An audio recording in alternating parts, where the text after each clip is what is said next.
Congratulations, you finally made it to 4 p.m. You know what that means. Happy hour. It's time to kick back, relax, and dive into the world of sports with the Young and Norvelle Show. Whether you're catching up on the latest scores, analyzing the big plays, or gearing up for tonight's games, we've got you covered. So grab a cold one, settle in, and let's talk sports. Here they are, Patrick Young and Terry Norvelle.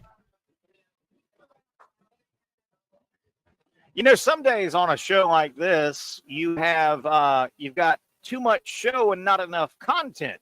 And then some days you've got too much content, not quite enough show. Well, I think the latter is where we are at today. Hi, everybody. Welcome to a Tuesday edition. Man, if it's Tuesday, that must mean Hurricanes-Julington Creek. That is our location.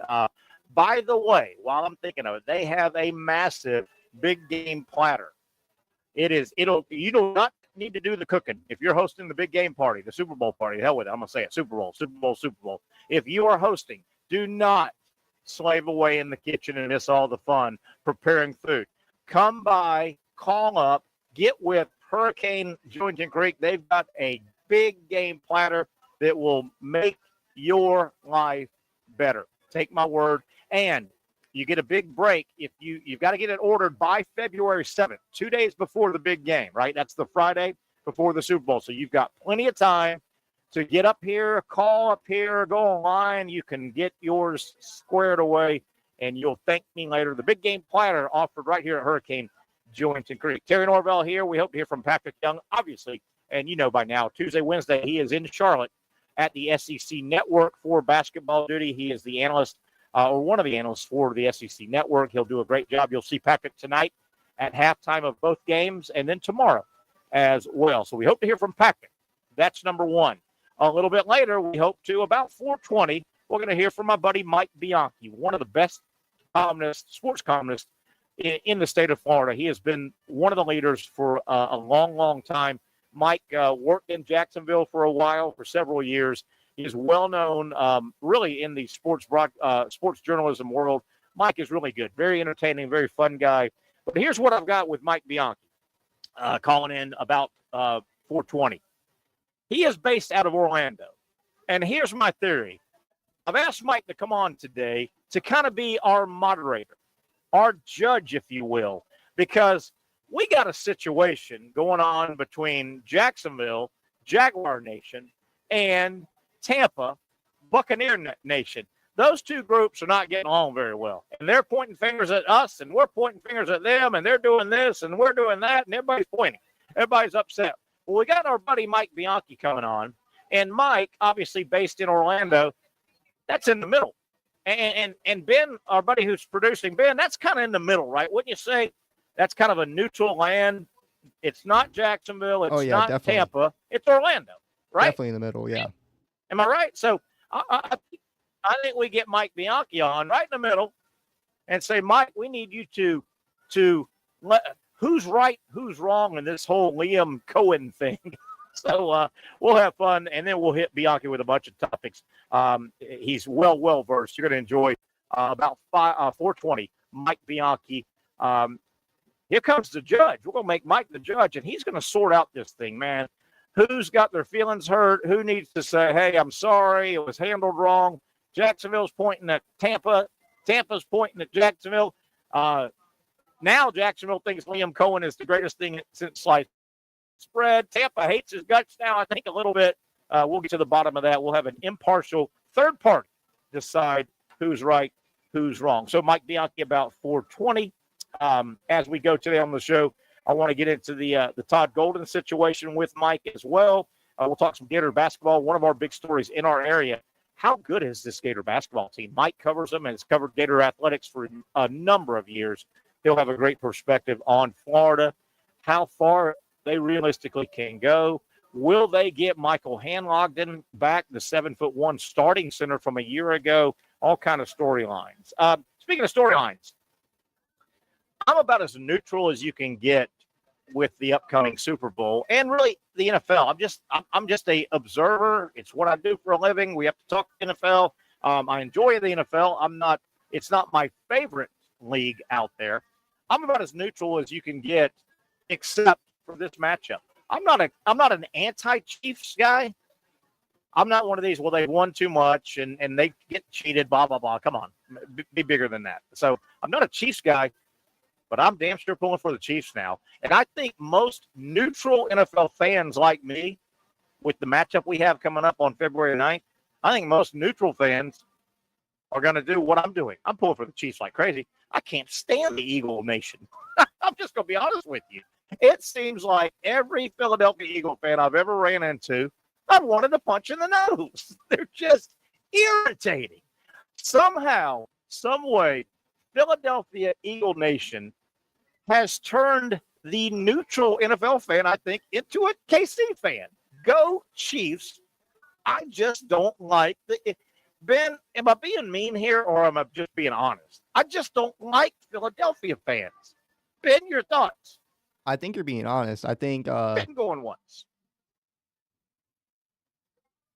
Can you hear me? Hello? Hello? Go ahead, Ben. Okay. Yeah, you sound good, man. Go. I think I hear you. agree. I definitely want the Chiefs to win. I don't think it, but I hear you. I think I want the Chiefs to win, definitely. Man, I don't have any. I don't have any love for Kansas City. I don't dislike them. I respect the hell out of them. I think Mahomes is great. Kelsey's great. The teams, I mean, they're back-to-back champs. They're great. But I can't stand Eagle Nation. Yeah. It's been that way when they're bad. I don't like them. I mean, I don't care if they're 4-13 like the Jaguars. I just don't like Philadelphia. A couple of players I really like. You've got to respect some of the players. Certainly. Ben, turn the light on, man. You're dark. I know. I'm Turn fixing that it light now. on. You see a light up top? Yeah. I'm fixing it. Are you getting better? Yeah, hold You're on. getting better.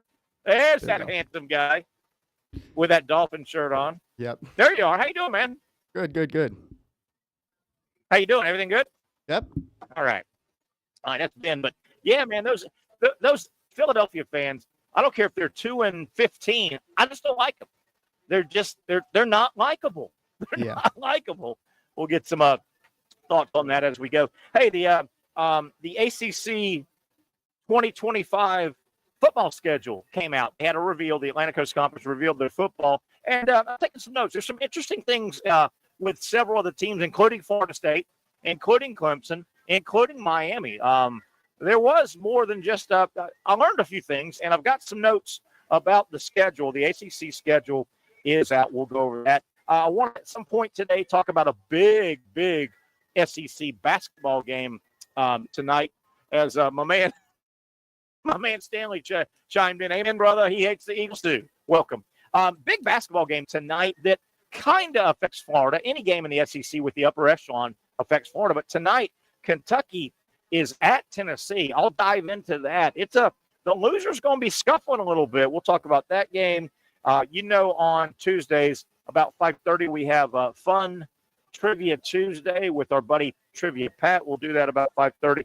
Coming up about 5 o'clock, we're going to hear from and visit with Stuart Weber from Action Sports Jacks. He's one of the great sportscasters in our building on the TV side, does a super job. I want to get Stuart on and talk about his thoughts from the presser yesterday, the press conference involving Shad Khan and Liam Cohen. I don't know Cohen. Let me digress a little bit. And I don't know Cohen at all, know of his career, certainly, particularly his years at Kentucky. He seems like a nice guy. He genuinely came off yesterday as very excited, almost giddy. 39, and in the coaching, in the NFL world, coaching profession, that's young. That's really young, particularly at the position of head coach. He came off as a family man. Generally seemed happy, gregarious, ecstatic that he's got this job. But he came across a little silly, didn't he? And Ben, I'll bring you back on. And I mean this in a kind of a good, loving way. But Ben, did you see some of the presser? Kind of came off a little goofy, and I mean that in a sweet way. I thought, did you see much of his press conference yesterday? Go ahead, Ben. I'm not hearing you. We're not hearing you, Ben. Hello? We're not hearing you. See if you can hit a button there. And Can you hear me? yeah, there you go. There you go. What'd you think? Was he a little kind of goofy in a sweet way? Yeah. I mean, know from it best with having Mike McDaniel as head coach. So it's like he definitely has that little goof to him, if that makes sense. Something about these young offensive gurus. Yeah, and yeah, and Ben, when I say he came off a little goofy, it was happy, fun goofy, not this guy's a dumbass goofy. You know what I mean? There's a couple of different ways you can go with that. He came off as just it was kind of sweet. It was kind of funny. It could be a little bit concerning, maybe. I mean, interesting. And then I did think he might have put his foot in his mouth on a couple of his comments. He got talking about honesty and how it pertains to, the team. And he used the word honesty a couple of times and being honest. And I think that might not be a word I would use if I was Cohen for a few weeks down the road, right? Because, and we're going to talk about that with Mike Bianchi. I mean, it was an awkward, sneaky, I think it's a fair word, way to handle it the way that Cohen did. So, all right, there you have it. Thank you, Ben, for jumping in. By the way, we have a chat section, depending on what social media platform you are consuming our show right now on. You should have a chat section, be it Facebook, be it YouTube, be it Instagram, things like that. Be it you may be watching on our News for Jax website off of our Action Sports Jax link there. Any way you consume the show, you should have a chat, and feel free to drop us a chat. Sometimes I have a little trouble reading them on site, but our producer can, anything that's really good, they can, today in the case of Ben, he can alert me, and we'll try to answer some of the chats as we go. So there you have it. A lot of different topics we're going to cover. We're going to have multiple guests, and it should be a fun show. Speaking of the ACC, the football schedule reveal, and this is a reason to bring this back up. I don't want to be a Florida State basher, but the Noles are in the news because of the reveal, and we're going to go over their schedule, the Miami schedule, Clemson, Miami, as I said, in a moment. I want to bring up Florida State athletics, though, and really, when you talk about a collegiate athletic program, you're talking about two sports. With respect to college baseball, which I love, women's basketball, women's softball, which I love watching, love college baseball, love watching women's fast pitch softball at the college level, gymnastics. I'll sit down on a Friday and watch a good gymnastics meet. With respect to them, when you talk about a collegiate athletic program, you're talking about their football and their basketball. And getting into a Florida State topic today, it just harkened me back to what I've been saying for several weeks. To me, it is almost mind-blowing how Florida State athletics has disappeared, absolutely disappeared off the landscape. I guess that's what a 2-win football season will do. And the basketball team is just treading water. They're not going to make the tournament. They're not very good again. Leonard Hamilton is probably on. I would be stunned, and I'm going to go ahead and go on record if he's coaching next year. It just feels like it's time. But, man, it is eerie to me how Florida State athletics has dropped off the radar. I mean, it right now you feel like Florida State doesn't have an athletic program. I mean, zero coverage. It's crazy. It's crazy. And less than 2 years ago, they were undefeated 13-0 in football. And it wasn't that long ago that FSU was really good in basketball. Really good. Wow. I got a comment. After spending a week in Philly and attending a game there, it definitely reinforces your disdain for all Philly sports fan. That's Mike checking in. Made a trip up there. And, I've been in Philadelphia for a weekend. I had some work to do. Actually, I was calling spent 1 year as the radio play-by-play guy for the Jacksonville Sharks and we played a game in Philadelphia against the Soul, I think it was, the John Bon Jovi team. So, yeah, but didn't really get to interact. But I'm referring to my interaction with Philadelphia fans here in Duval County. How bad must they be in their home turf or on their home turf? Ay, ay, ay. But the Florida State situation, man, have they dropped off the radar athletically. And when I say you never hear anything about FSU athletics right now, I mean at the workplace, at the water cooler, at the sports bar, out and about, on having dinner and running into friends, getting together, watching other games, and generally you start kicking around, and it is crazy how innocuous Florida State University athletics are. I mean, gone. And I'm born and raised here. I know people everywhere. I know tons of Florida State fans, and I still bump into them. You see them at the gas station. You see them at lunch. You see them. But, man, the days of, hey, man, what do you think of FSU football coming up? Hey, man, are the Noles going to – where are they going to get seated at March? Man, March Madness. That just the general good stories, bad stories that are out there. I don't think I'm alone. I don't hear from any Florida State fan. Any. It's weird. Just gone. The athletic program seems like it has just been wiped off the face of the college map, college athletic map. I mean, again, they're having a tough time with the two sports that are the face of your athletic program, certainly football and basketball. Frankly, within last year, if you think about last year, 2024, from Jan 1 of 2024 to Jan 31 of 2024, if you think about it, the biggest Florida State story last year, athletically, was not FSU football. Obviously, they went through a terrible year. It certainly wasn't FSU basketball. The half of last year when you had basketball, they didn't make the tournament.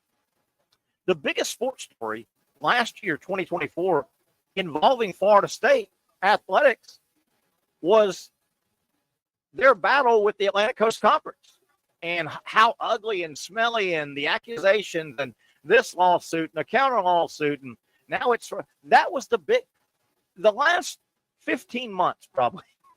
The biggest story was FSU fighting the Atlantic Coast Conference. All right, we'll get off that. We'll kind of step back, take a break here, and hopefully here in a few minutes we'll hear from Mike Bianchi from Orlando. He's a wonderful columnist, been writing for a long time down there in Orlando, and has a radio show.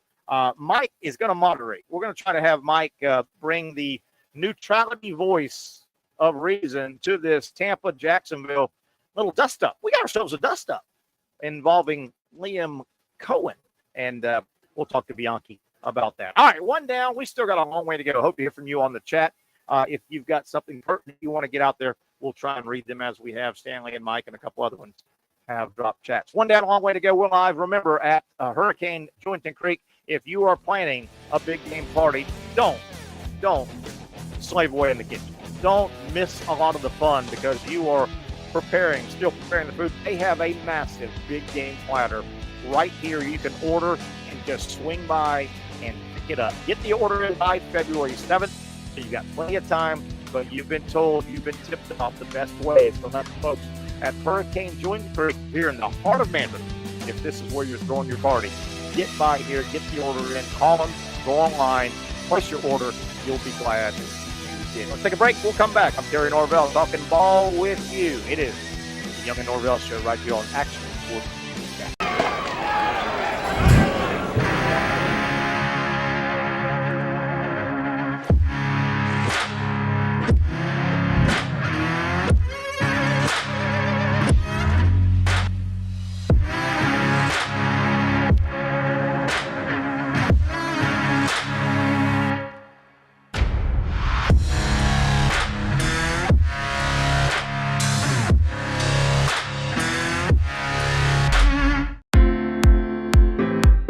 At Southeast Orthopedic Specialists, we know pain and injuries can stop you from doing what you love.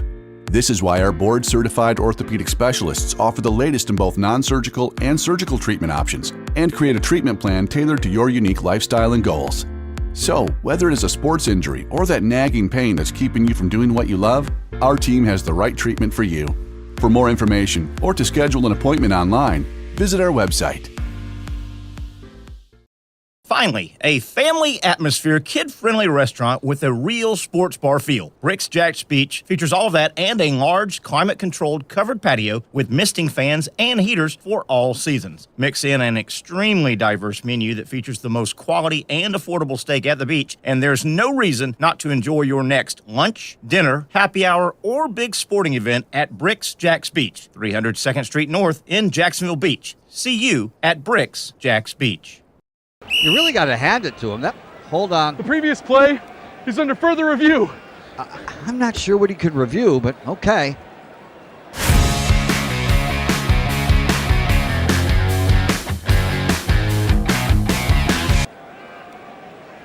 Sure has been a while. Dine in at Hurricane Grill and Wings for the football season. Well, there he is. Oh, what is that?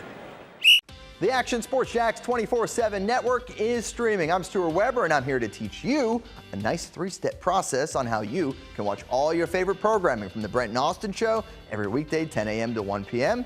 or the Cup Date with me. It's fantastic. We talk NASCAR. It's a great time. Wednesdays at 1 o'clock. All right, first step, easy. Download the Action News Jax app. You probably already have it downloaded on your phone, so you might already have that one taken care of. Step 2, see that stack of pancakes up there? You click that stack of pancakes, and it's going to bring down step number 3, which is a full screen of all the different streams that you can click on, including the Action Sports Jax 24/7 stream. You click that, the video's rocking and rolling on your mobile device. You're watching all the shows you want to, and you're having a good time. You can also do it on your smart TV with the Action News Jax Now app. I do it on my Samsung TV at home. It's a great way to watch it on a nice, large screen for all the content. That's the Action Sports Jax 24/7 network. Hope you can find it. You trust CGC to make your water great, and now you can trust CGC with your plumbing needs as well. Fast, convenient scheduling, licensed and insured. A quick call away at 904-552-1242. You never know when you're going to have an issue with a shower, toilet, or maybe it's a sink that sometimes is easy to fix. All right, let's be honest.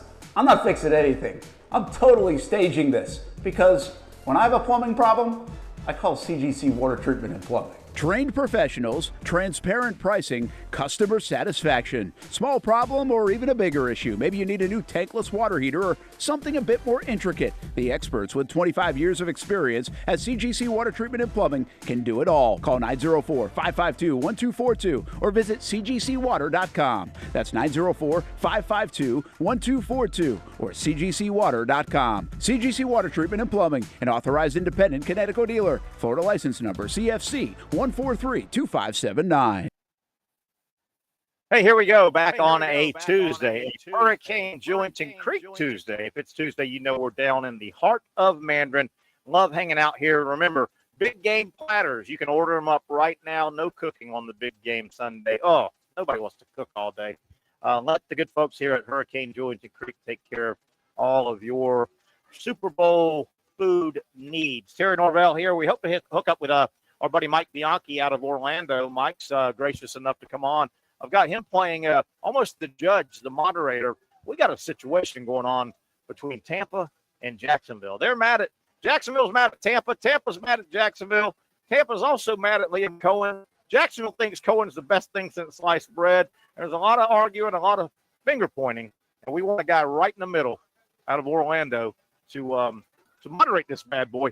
Ben, catch me up. Do we have Mike or no? Are we going to have problems, you think, or sometime the gremlins get in here? And I think Ben is working hard trying to dial Mike Bianchi. You guys know Mike, one of the great leading columnists in the state of Florida, sports columnists in the state of Florida. Spent several years in Jacksonville, Gainesville, and then has settled in Orlando, where he's down there winning all kinds of awards. Every time you turn around, this guy's got another. He had to add to his trophy case, I'm sure. Ben, let me know where we're at here, if you can. I know you're busy in world headquarters, but Let's see if we've got a chance to get Mike on, or He's we in need here, to isn't it? abort this bad boy. With that, want to get back to the press conference. I listened to about 15 minutes yesterday. I was in the car and listened to Shad Khan a few minutes, and then he introduced Liam Cohen. The first thing you notice, and this is an innocence kind of thing, he's 39 years old. He's never really been a head coach. He's never been the focus of that type of media scrutiny, and he struggled a little bit. You could tell he needs some at-bats as the head coach. The media availability for a coordinator or an assistant coach is nowhere near as difficult as being a head coach in the NFL. And I thought he scuffled around a little bit. He'll get better. And he came off with a little, how did I describe it in the first segment? He had a little goofiness to him, but it was innocent kind of goofiness, I thought. He was not, man, is this guy just a dummy? Goofy. He had an innocent, sweet goofiness to him. And I mean, he's only 39 years old, for goodness sake. So he's learning on the job. There were 3 or 4 comments in the little bit of time I've listened to, and some of the sound bites I've heard, that, he probably picked out the wrong word at the wrong time. He threw the word honesty around a few times. I might not have used that as one of my go-to words at this point, to let some more time go by. And of course, one of the goofy cuteness things that he did yesterday was he tried to pull off the Duval chant. He had it backwards. He had the accent in the wrong place. And we'll try to get to that. Ben, I'm not sure if you can hear me. I'm trying to find out where we're at. We don't want to hold the mic on too long if we can't get him on the show. And Ben, if you can possibly jump in and give me an idea. Can you hear me? Hello? Of our situation with our guest, Mike Bianchi. Hope to get Mike on here and not spend his afternoon talking back and forth. So, Ben, I hope you'll get on in my ear and catch can you me hear me? up Hello? as we go. While we're waiting for Mike, I do want to get to the ACC football schedule reveal that happened last night, and some interesting things. I did learn. I thought it was just going to be a basic reveal, but I learned several things, and several things came to mind. Yeah, Mike chimes in and said, we almost, about Liam Cohen and the Duval, his first Duval, public Duval, we almost had to revoke the contract after that first Duval. He had the accent. He had the U and the L reversed. You drag out the U, not the L. And bless his heart, it was pretty funny. Let's start with Florida State, looking at their schedule, their upcoming football schedule. And we now know the dates, the opponents and the dates. Interesting. Florida State, again this year, they have not one but 2 games that are not on Saturday. They have 2 Friday night games this coming year. And it's interesting. Both of those games are road games. They're away games for Florida State, which means they probably didn't have a whole lot of say in this. Florida State will play 2 games this upcoming 2025 football season on the road on Friday night, September 26th. They have a Friday night game at Virginia.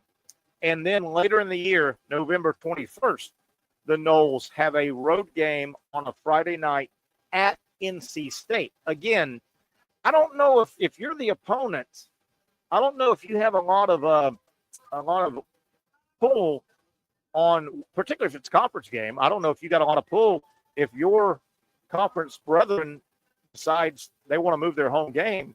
I don't think Florida State wants those Friday night games necessarily, even though they're both on the road. But yeah, 2 Friday night games on FSU's schedule.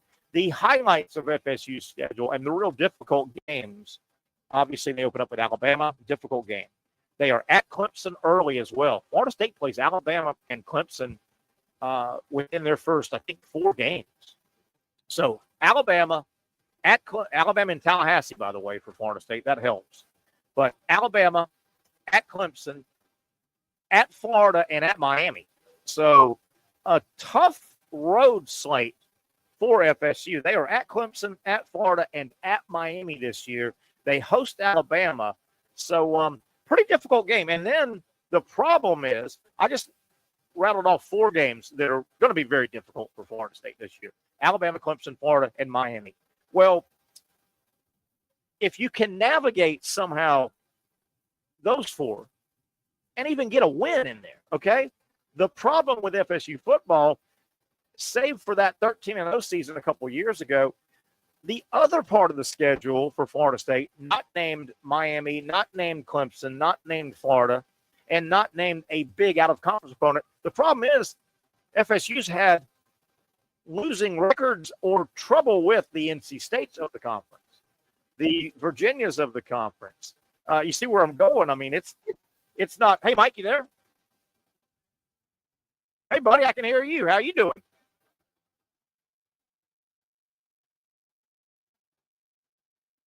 I tell you what you did. You're about as technical as I am, Mike. I hate all this new stuff. I am illiterate. I am a technical illiterate. Yes. We are talking with Mike Bianchi. You know, Mike was a columnist here in Jacksonville for a long time. Has really set up shop. There's a good-looking shot of you, Mike. We got a picture of you. Man, you're still handsome at 39. I tell you, you're doing good for 39. Look good, man. Look good. Hey, Mike, I have that. When I go on other people's shows, a lot of times they'll do, it'd be audio only, and they'll grab a picture from the internet from 20 years ago, and I'm happy as hell. I'm happy as hell from 20 years ago. It's great.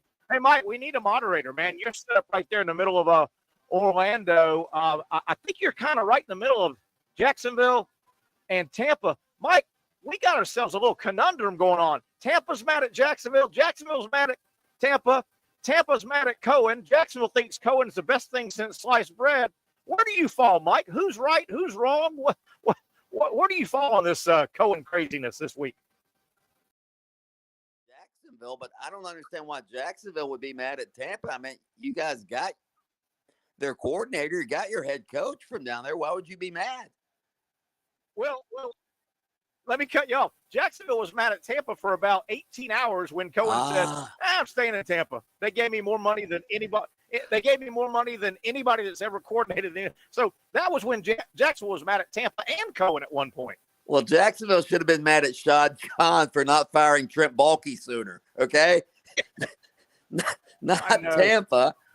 So where I fall, I don't think Tampa has any leg to stand on when it comes to being mad at Jacksonville or mad at Liam Cohen. I mean, good Lord, the guy left a assistant coaching job to take a head coaching job. Nobody should be mad at that. It's career advancement. But Mike, he handled it 2 days ago the way I described it.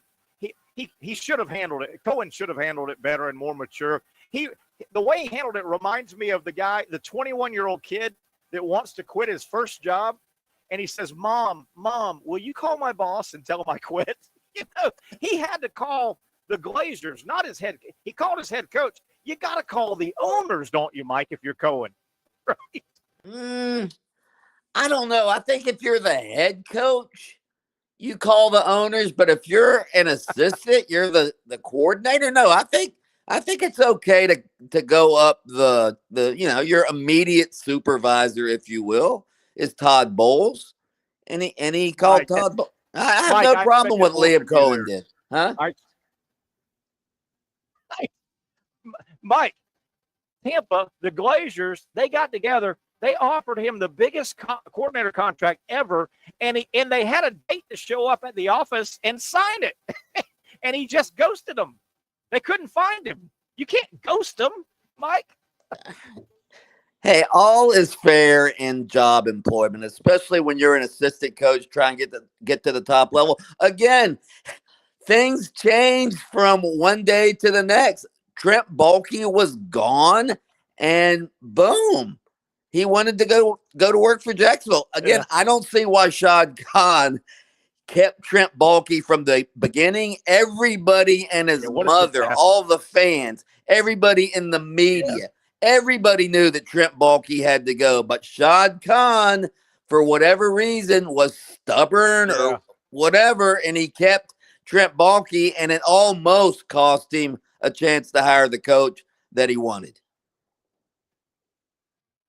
You know, I've been saying for several days, obviously, Con, no matter how this works out, if Cohen comes in and leads into a Super Bowl and he's the greatest hire ever, I'm not going to give Shad Khan any credit. He stumbled into this, man. It was like finding $20 in your pants pocket, man.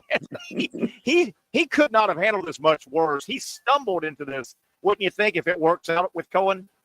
Yeah, although again, if Cohen wins, we all know what winning does. It is the great deodorizer, and as clumsy and as awkward and as ham-handed as the hire was, he still got the guy that he wanted. Now, some people will question, well, why were the Jaguars the only one who wanted to hire Liam Cohen? That's a question I think that should be asked, because it's not like the Jaguars have this track record of being at the forefront of who to hire. Yeah. So anyway, I like the hire. And we'll get off Cohen here in a minute. Yeah, I love the hire though. Did you hear the did you hear the Duval he gave? He had the Duval mixed up. Did you hear what he did? The little chant he did? He had it all wrong. Well, I heard one Duval he did where he sounded like Boris Karloff on Halloween. He goes, Duval. Yeah, I heard that one. I didn't hear the chants though. No, not the chant, but the one he did at the press conference. And I don't like the Duval chant, by the way. I think it sounds rednecky, but anyway, it's Duval. You drag out the U. He went Duval. He drag out the L. It was hilarious. He had it all mixed up. But he came across yesterday, and I mean this in a nice way. He came across a little goofy, but in a nice way, not goofy dumb. He just he's 39 years old. He's happy as hell to be his career's way advanced now. He's a head coach, but he kind of came off as kind of silly, cute, goofy, if you know what I mean. Yeah, I watched his press conference. I wasn't there, obviously, but I watched it. I thought he came across. You're right. I like that idea. Likably goofy and young, exuberant. Yeah, excited about the job. So hopefully that exuberance lasts, because the Jaguars have been known to take that exuberant out of coaches fairly quickly. Just stab it out of them, man. Just squeeze it out of them. All right, Mike, before we go to one more quick topic, we're visiting with Mike Bianchi. I got him on because he's kind of the moderator in between Tampa and Jacksonville. So as your gavel, Mr. Judge, goes down, you're leaning toward Tampa, but it sounds like you're saying, hey, guys, play nice. Y'all work this thing out and go play nice. I'm reaching across the aisle. Unlike our politicians, I can reach across the aisle, bring people together. Doesn't matter what city, what party, I can bring people together. The Jaguars don't need to be mad at Tampa because they got their coach. Tampa doesn't need to be mad at Jacksonville because Liam Cohen changed his mind and made an upward career move. There's nothing the matter with what happened. The only person I'm mad at in this whole situation, not the cities, not the franchises, Shad Khan. I'm disappointed in how he handled this. So Shad Khan, that's who people should be disappointed with. I agree with you there. Last thing, we'll get off this topic, keep you a few more minutes, Mike Bianchi. Last year, this year, this regular season that we're in, Jacksonville opened up with Miami. How fun would it be if Jacksonville opened up this coming year with Tampa? Oh, that would have been a hoot, wouldn't it? That would be awesome. Yeah, it would be awesome. That would have been a lot of. Yeah, obviously the storylines with Baker Mayfield facing his old coach and Liam Cohen facing his old franchise would be awesome. Hey, let's jump to a serious topic. Todd Golden exonerated pretty much of any and all negative Title IX charges. Florida came out and said, hey, man, we had a third party. We brought a third party in. They combed this entire accusation list. And Todd Golden, with the report, it sounds like, I guess, can we say this stuff was fabricated? These accusations were an attempted extortion? I mean, great for Todd Golden, but still a weird story on the back end. Yeah, again, I would not term it as they were fabricated. Again, these are he said, she said type of charges, and a lot of sexual allegations. That's what it is. It's very hard to prove sexually explicit allegations. Yeah. That's why they are, undercharged in the criminal justice system. I do think in this particular case, of all the stuff that we heard in the original Title IX report that Todd Golden was being accused of, from the salacious photos, the graphic, Instagram posts, you would think that there would be a text message, a digital footprint of some kind. So that's why this story is so bizarre to me. I was listening to your show this morning, and I want to talk about where people can hear you here in Duval before we get out of here in Jacksonville. And I heard you say that, and I was in the car, and I was like, you know what? Yeah, in this day and age, man, if you're accusing, and man, there's got to be a text or a photo or something floating around out there. You would think. I heard you say that this morning, and that was a good one. Good for Florida. Real quick, Mike. How far can this Florida basketball team? I love this team. Even if they don't get hand locked in for more depth, how far do you see this team going? I know the SEC is tough as nails, but man, this Florida team's got a lot of ways they can beat you.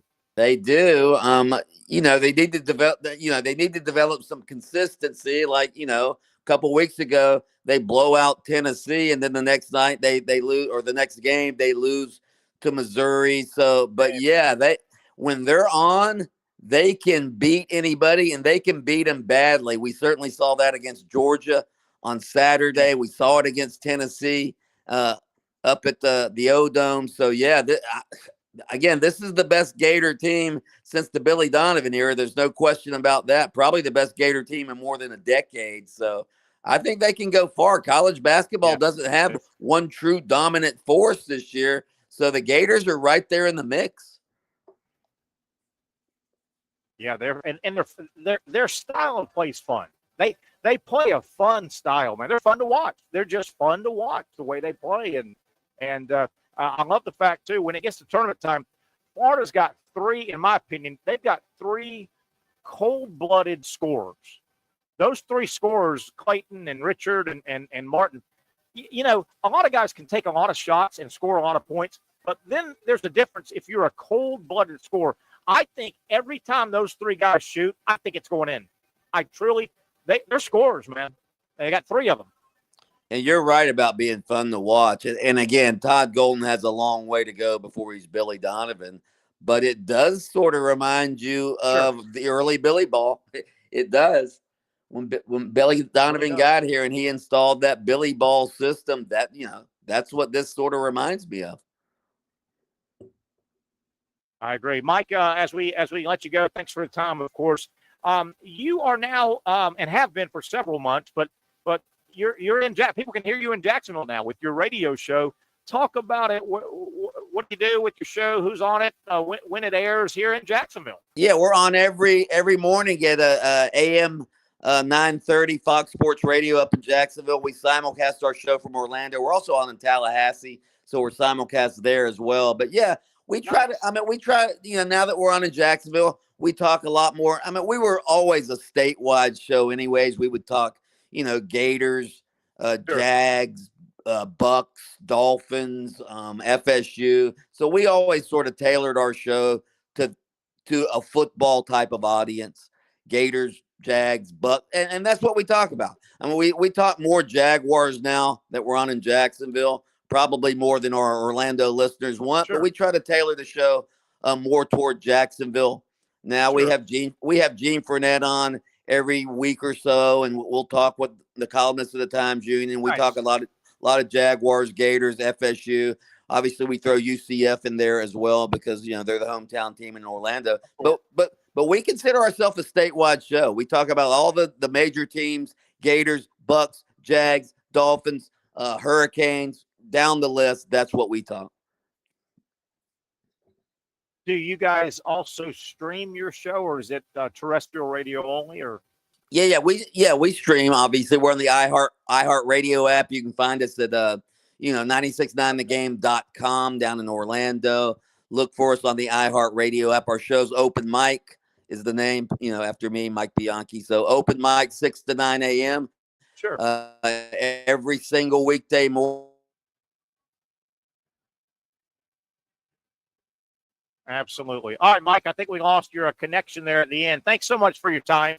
And I just thought it was fair to let everybody know where they can hear you here in Jacksonville. Mike Bianchi, one of the best in the business. Thanks so much for your time, Mike, and we'll do it again soon. All right, let's take a break, Ben. Let's recalibrate. We'll come back, reset the show, and then we hope to hear from Stuart Weber from Action Sports Jax. Stuart, one of our wonderful television sports broadcasters. He covers the Jaguars really in depth. I want to get his thoughts on the presser and just everything now that Cohen is signed, sealed, and delivered. Let's take a break. We're in the first hour of the Young and Norvelle show. It's Tuesday. That means we are set up live at Hurricanes-Julington Creek. Back after this quick timeout.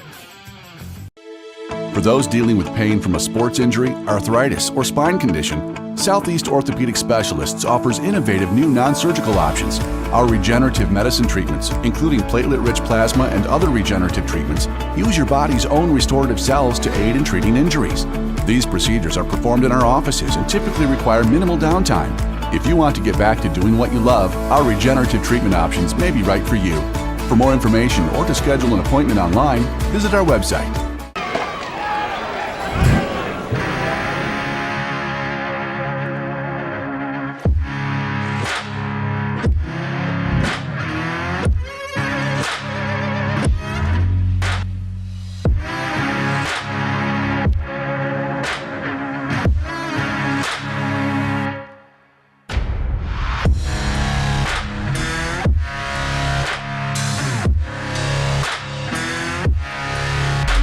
Finally, a family atmosphere, kid-friendly restaurant with a real sports bar feel. Bricks Jack's Beach features all of that and a large, climate-controlled covered patio with misting fans and heaters for all seasons. Mix in an extremely diverse menu that features the most quality and affordable steak at the beach, and there's no reason not to enjoy your next lunch, dinner, happy hour, or big sporting event at Bricks Jack's Beach, 300 2nd Street North in Jacksonville Beach. See you at Bricks Jack's Beach.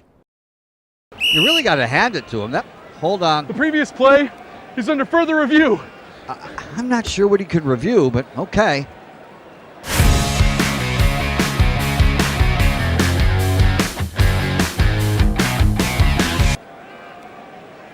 Sure has been a while. Dine in at Hurricane Grill and Wings for the football season. Well, there he is. Oh, what is that? Hey everyone, Olivia Tasley here from Action Sports Jax to tell you all the different ways you can watch our new 24/7 network. 3 easy steps. You don't even need a pen and paper to write it down. Step number 1, download the app. Search Action News Jax in your app store either on your phone or your smart TV. Then, once you're on the app, click on that little drop-down menu in the upper left-hand corner with the 3 little lines. That'll show you these options, and boom, right here, click Action Sports Jax 24/7, and you will be brought to our continuous stream channel.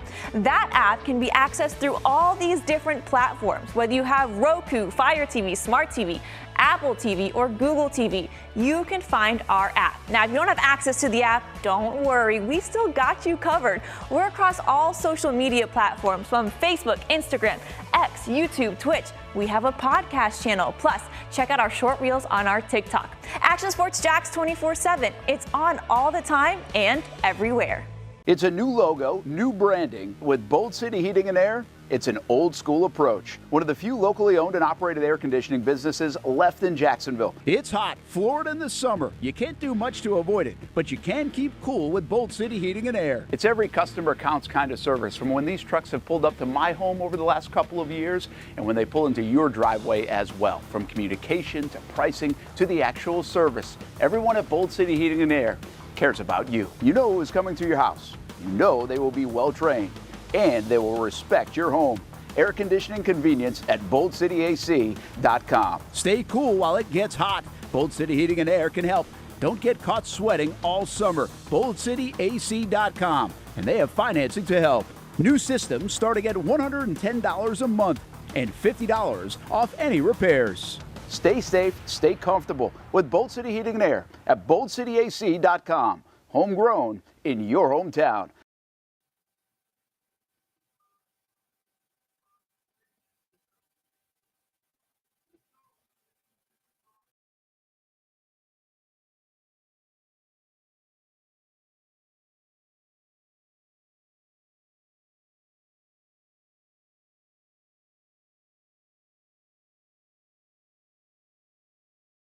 Live from, of course, Hurricanes-Julington Creek, our Tuesday home.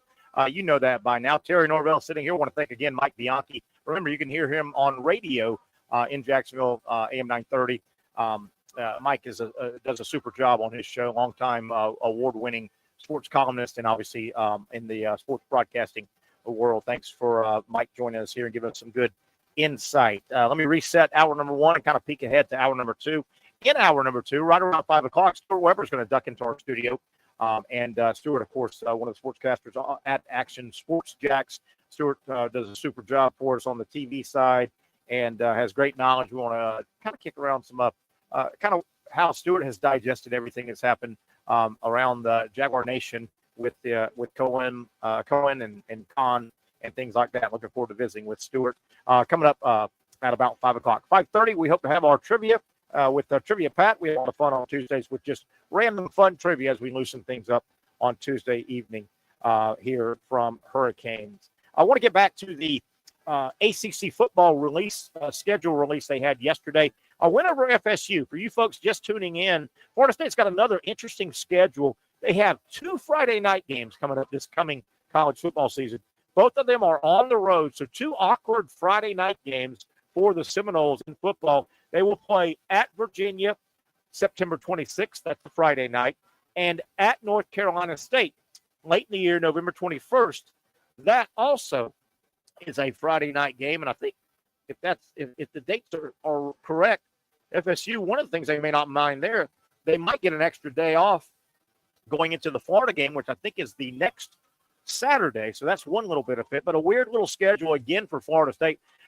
Wasn't it last year FSU played 3 non-Saturday football games, I think it was. It was either last year or the year before, but the Seminoles, 2 Friday night football games coming up in 2025. Florida State, the highlight of their schedule, the 4 tough games being the highlight, home against Alabama, at Clemson, at Florida, at Miami. That's difficult. That is difficult. So if Florida State wants to have a big year, really turn things around, the other games, not Alabama, Clemson, Florida, or Miami, Florida State needs to take care of those other games. You can't go losing 3 and 4 games to the group not named Alabama, Clemson, Florida, or Miami, because it's going to be tough. It'd be tough to go 2-2 in those games. That's a look at Florida State. I thought Miami has a very interesting football schedule coming up for the Hurricanes. Miami will open up. They open up with Notre Dame. Let me double check real quick. Yeah, that's a home game. Miami opens the college football season Sunday, August 31st, the day before Labor Day, that extended weekend. Miami will take on Notre Dame, the national college football runner-up. Notre Dame, Miami, August 31st. And that's either the only game or there might be 1 or 2 games that day. So that's going to be a huge national broadcast. Miami taking on Notre Dame Sunday, August 31st. Wow. How about that? The Hurricanes also, September 20th, they've got Florida at home in Miami. So think about the Hurricanes' first, what is that, 3 or 4 games? Their first 4 games, I think it is. Miami has Notre Dame and Florida, both at home. But, man, that's unique. Florida State also, obviously, they are at Florida. They've got Florida State, and they've got SMU. SMU was a playoff team. So a decent, pretty tough schedule there for Miami. Clemson, take a look at Clemson's schedule as they, in a roundabout way, made the playoff, but they got in it. Clemson, they have a game in Dallas against SMU. That'll be a rematch of the ACC championship game. Clemson has LSU, Georgia Tech, and South Carolina. So some dicey games there for Clemson. Notre Dame, even though they're not an ACC full-fledged member, Notre Dame's schedule heats up compared to last year. Notre Dame's schedule, the schedule that Notre Dame played last year on its own would not and should not have gotten them in the playoffs. Notre Dame had a very, very weak schedule last year. It heats up a lot more. Notre Dame, they play Miami. They play Texas A&M. They're at Miami, Texas A&M at home, and those 2 games are very early in the year. Notre Dame also has a unique road game at Arkansas, and Pittman's been there now about 5 years. Arkansas is can be a tough out. They play Boise State, but I'm not sure how big time that game is, but they do play Boise State and USC. At some point, you got to believe Lincoln Riley is going to get USC back into a top 10-ish mode. But Notre Dame, this is a huge step up for Notre Dame's schedule as compared to last year's schedule. Again, Notre Dame on their schedule this coming 2025 season in football. Miami, Texas A&M, Arkansas, Boise State, and Southern Cal. So not that the other games don't matter and don't count, but those are some pretty good games. You don't have to apologize for a schedule that includes 1, 2, 3, 4, those 5 games in a 12-game season. Most of the year, Notre Dame was apologizing for their schedule this past year. Now, they overcame it and got in the playoff. And I guess they showed, obviously, they were worthy. They made it to the championship game. But that schedule last year is one of the reasons people like myself, I'm tired of seeing some of the criteria that says, well, strength of schedule is a big part of it, because it doesn't appear that strength of schedule is ever really enacted or used. They say it, they talk about it, but it's not used. So Notre Dame with a pretty difficult schedule: Miami, Texas A&M, Arkansas, Boise State, and USC. 5 of the highlights. I also wanted to throw out Georgia Tech. They've made a little bit of a rebound. Georgia Tech's a lot like Vanderbilt. Boy, they're playing good football now. Georgia Tech, I thought they had a unique schedule. Georgia Tech opens the season at Colorado. That will get a lot of PR, a lot of press. Dion is still at Colorado. That's a game Georgia Tech has a real chance to go win. But that'll be a nice exposure game for Georgia Tech. Georgia Tech, they also play Clemson, and then they have a Friday night game the day before or the day after Thanksgiving. They play Georgia on a Friday. I thought that was an interesting game as well. Okay, guys, we're pretty much up against the first hour break. Let's step aside.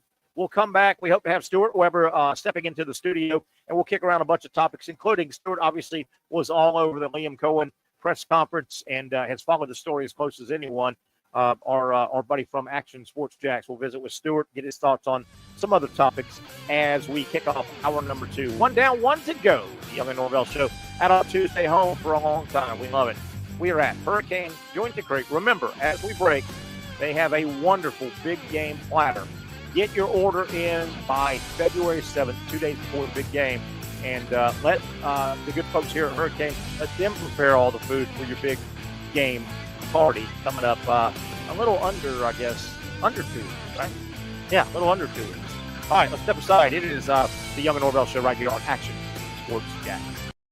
Finally, a family atmosphere, kid-friendly restaurant with a real sports bar feel. Bricks Jack's Beach features all of that and a large, climate-controlled covered patio with misting fans and heaters for all seasons. Mix in an extremely diverse menu that features the most quality and affordable steak at the beach, and there's no reason not to enjoy your next lunch, dinner, happy hour, or big sporting event at Bricks Jack's Beach, 300 2nd Street North in Jacksonville Beach. See you at Bricks Jack's Beach.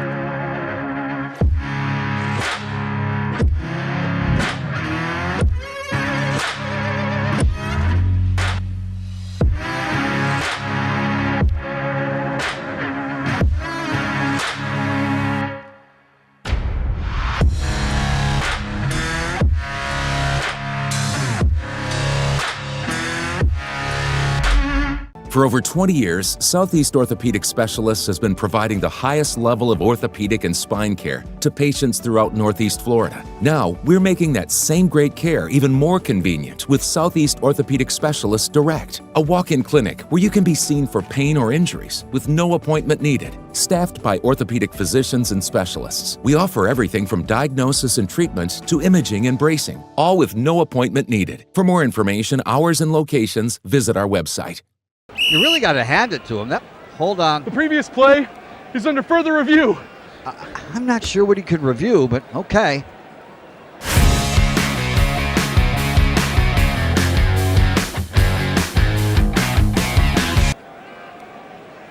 Sure has been a while.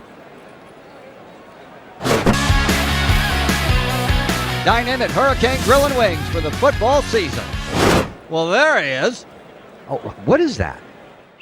Hey everyone, Olivia Tasley here from Action Sports Jax to tell you all the different ways you can watch our new 24/7 network. 3 easy steps. You don't even need a pen and paper to write it down. Step number 1, download the app. Search Action News Jax in your app store either on your phone or your smart TV. Then, once you're on the app, click on that little drop-down menu in the upper left-hand corner with the 3 little lines. That'll show you these options, and boom, right here, click Action Sports Jax 24/7, and you will be brought to our continuous stream channel.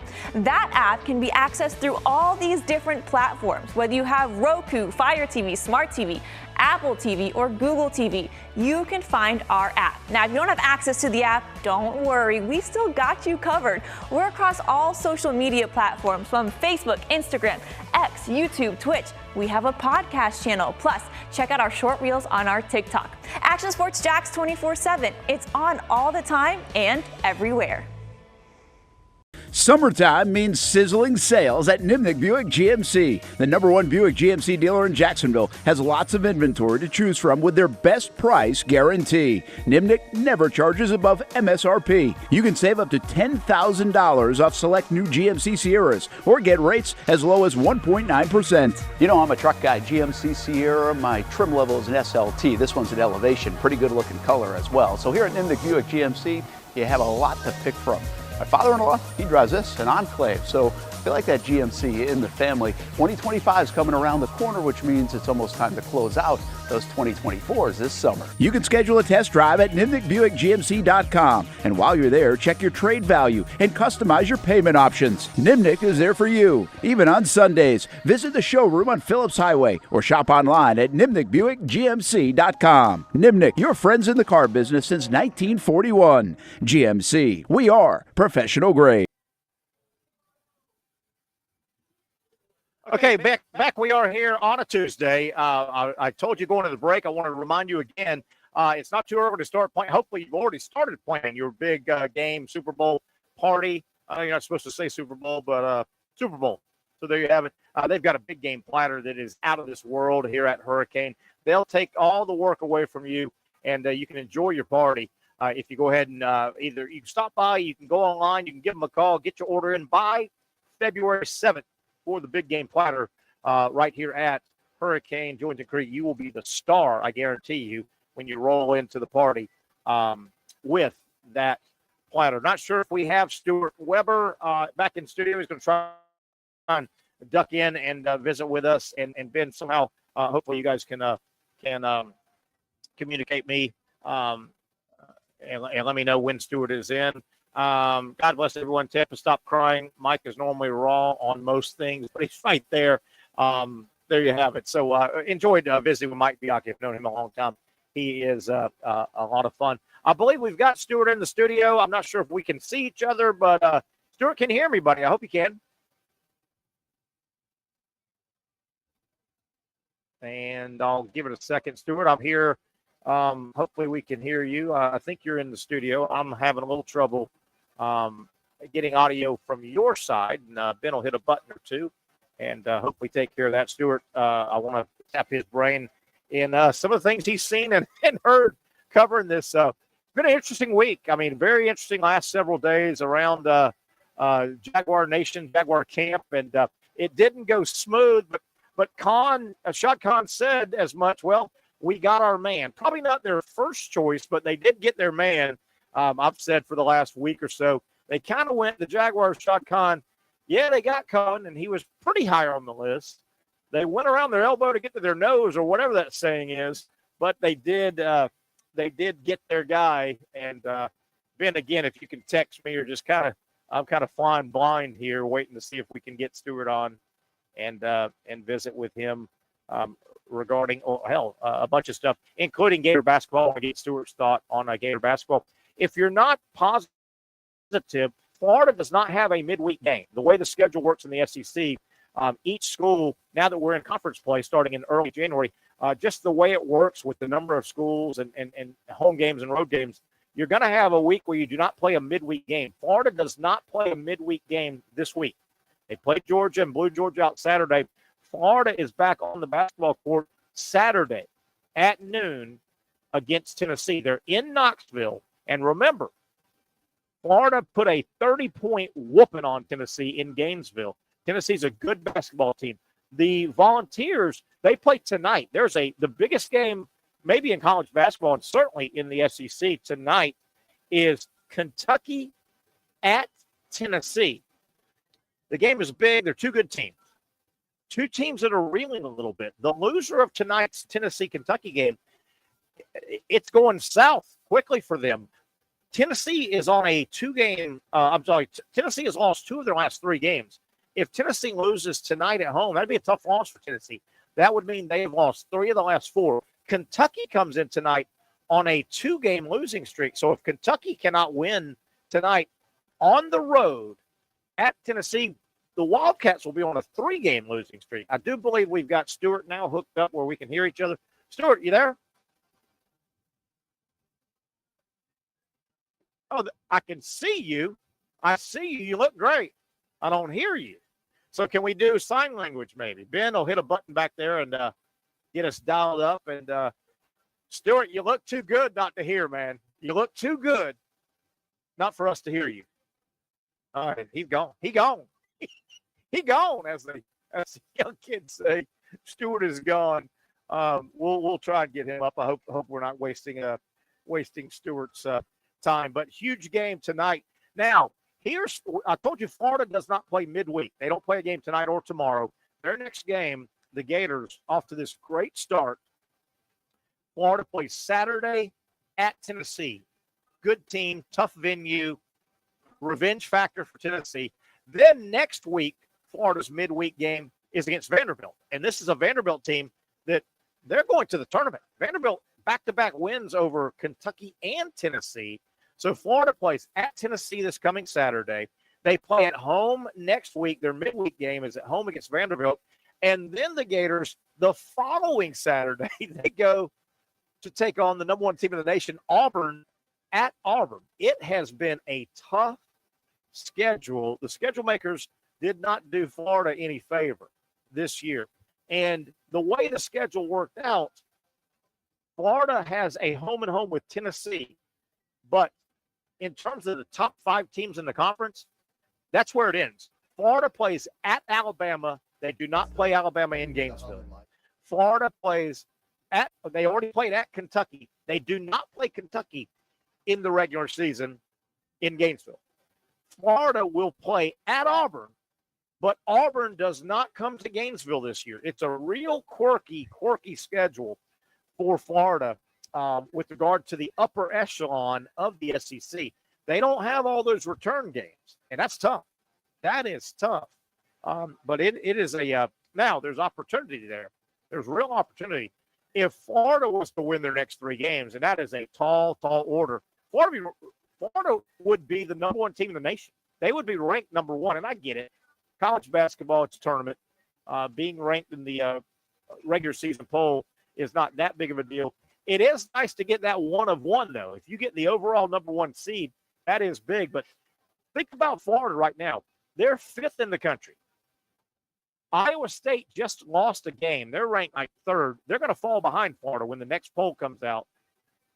If Florida was to win their next 3 basketball games, Saturday at Tennessee, next midweek against Vanderbilt, and then the following Saturday against number 1 Auburn, Florida would be number 1 team in the country. I think they would leapfrog Duke probably. With that kind of win, Duke has a decent game coming up with North Carolina, but this is not a great Carolina team. So a lot of college basketball. It's that time of year, and I love it. I absolutely love it. When it comes to March Madness, I don't hesitate. From my point of view, March Madness is our best sporting event in our country. I think it's hands down the best sporting event in our country.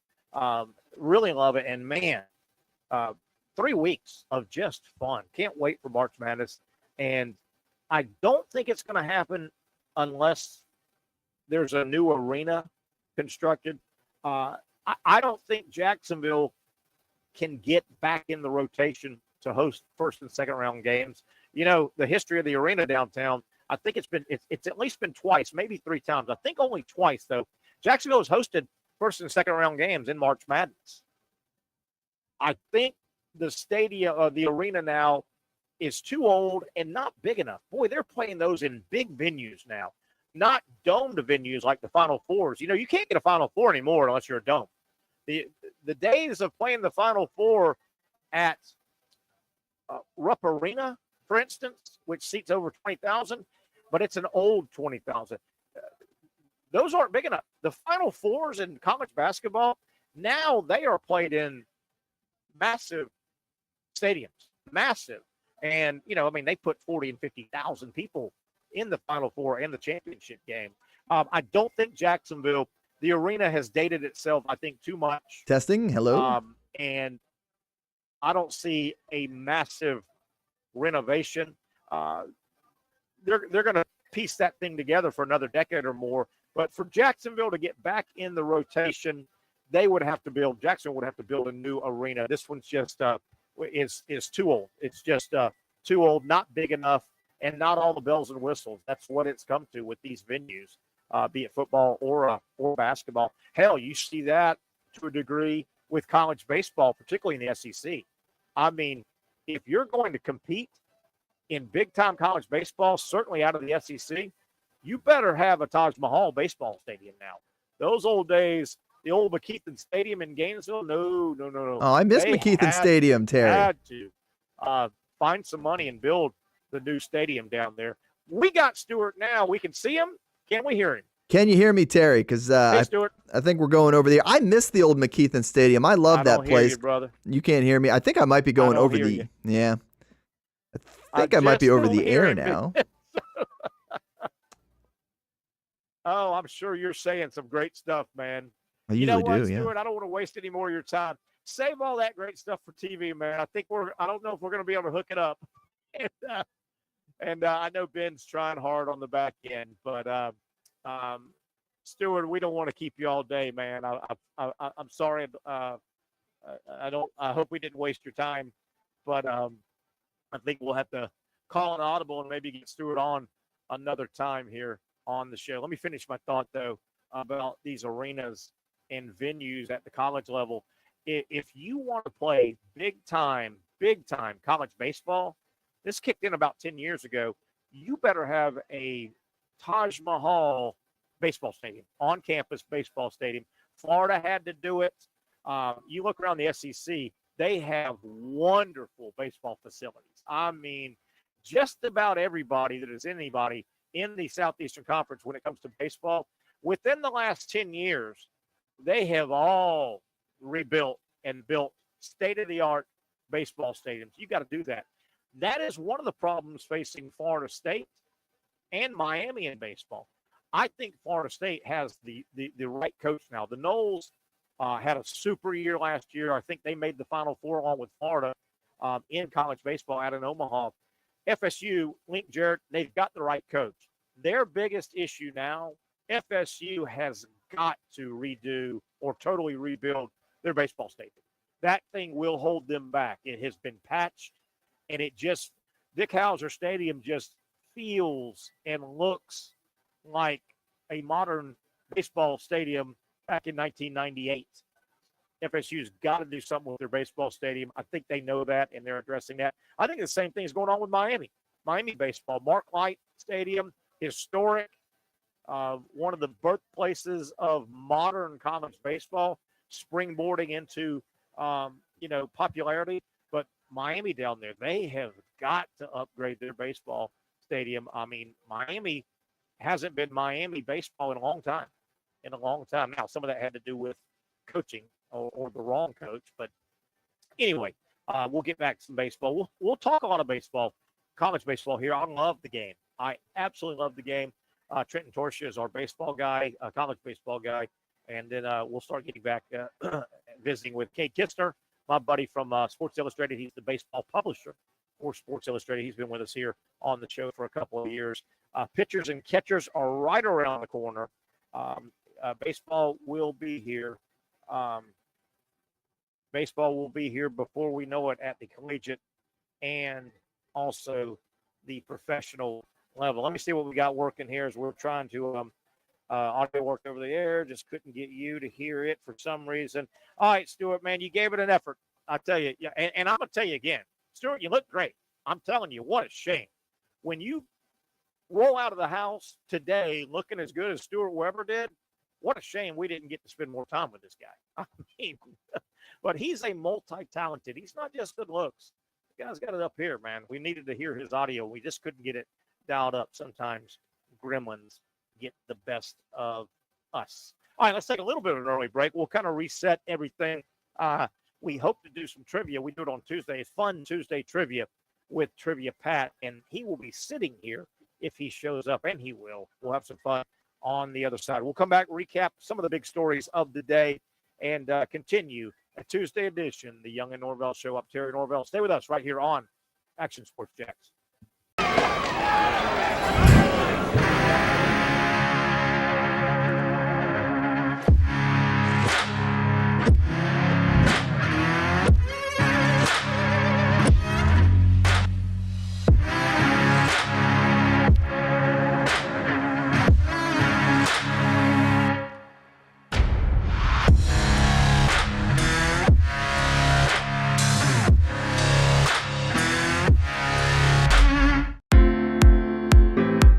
At Southeast Orthopedic Specialists, we know pain and injuries can stop you from doing what you love.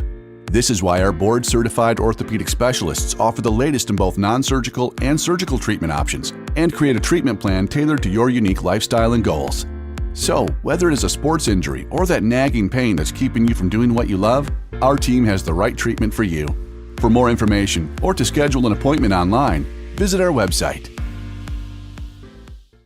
Finally, a family atmosphere, kid-friendly restaurant with a real sports bar feel. Bricks Jack's Beach features all of that and a large, climate-controlled covered patio with misting fans and heaters for all seasons. Mix in an extremely diverse menu that features the most quality and affordable steak at the beach, and there's no reason not to enjoy your next lunch, dinner, happy hour, or big sporting event at Bricks Jack's Beach, 300 2nd Street North in Jacksonville Beach. See you at Bricks Jack's Beach.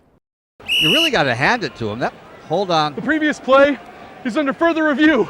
I'm not sure what he could review, but okay.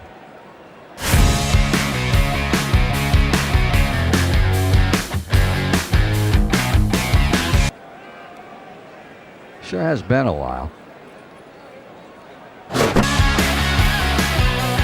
Dine in at Hurricane Grill and Wings for the football season. Well, there he is. Oh, what is that? The Action Sports Jax 24/7 network is streaming. I'm Stuart Weber, and I'm here to teach you a nice three-step process on how you can watch all your favorite programming from the Brent and Austin Show every weekday 10 a.m. to 1 p.m. or the Cup Date with me. It's fantastic. We talk NASCAR. It's a great time. Wednesdays at 1 o'clock. All right, first step, easy.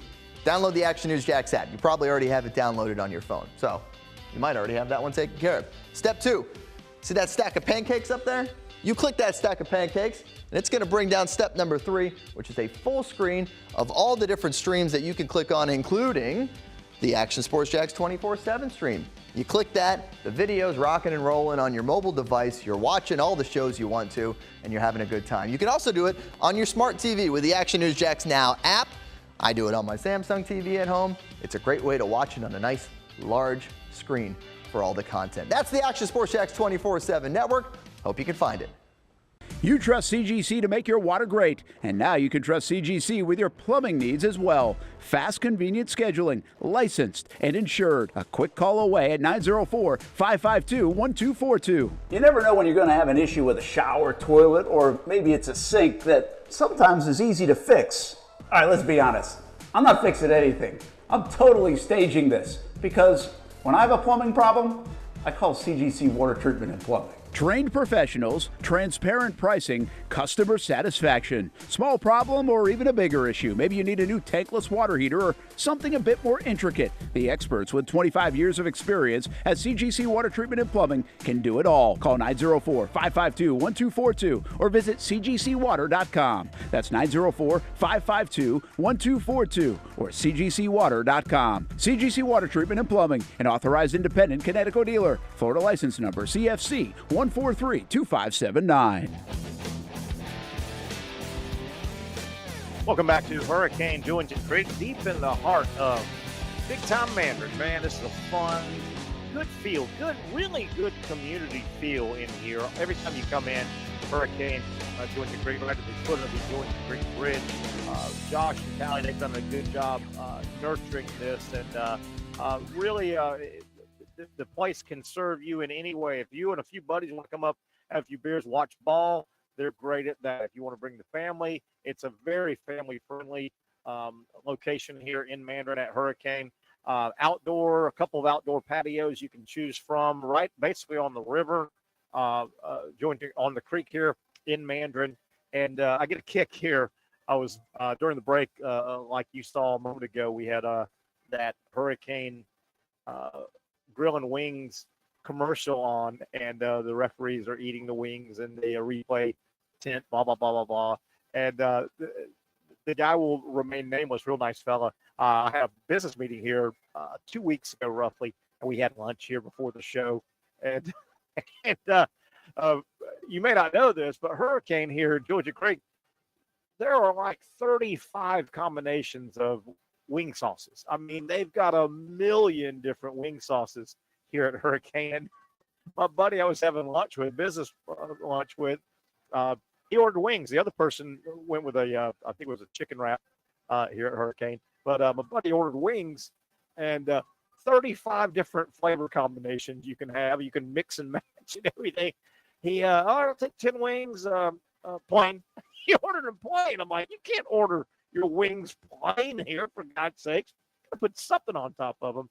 I thought about that a moment ago. Hey, speaking of our show, tomorrow, Wednesday, a couple of guests will be on. You know, we like to have Brent Beard live on Wednesdays.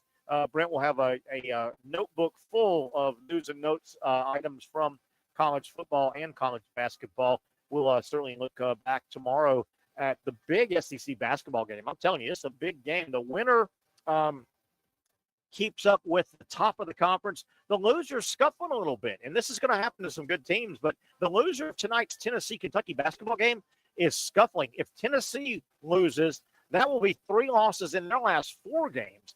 If Kentucky gets beat tonight, the Wildcats will be on a 3-game conference losing streak, and so a big game tonight in the SEC. We'll review that with Brent Beard tomorrow on our Wednesday show. And, of course, we'll talk to Dr. Aaron Bates. I can't wait to talk to Dr. Bates tomorrow regarding the Micah Hanlogden situation, the big 7'1" center who was such a a valuable part of the Florida basketball team last year.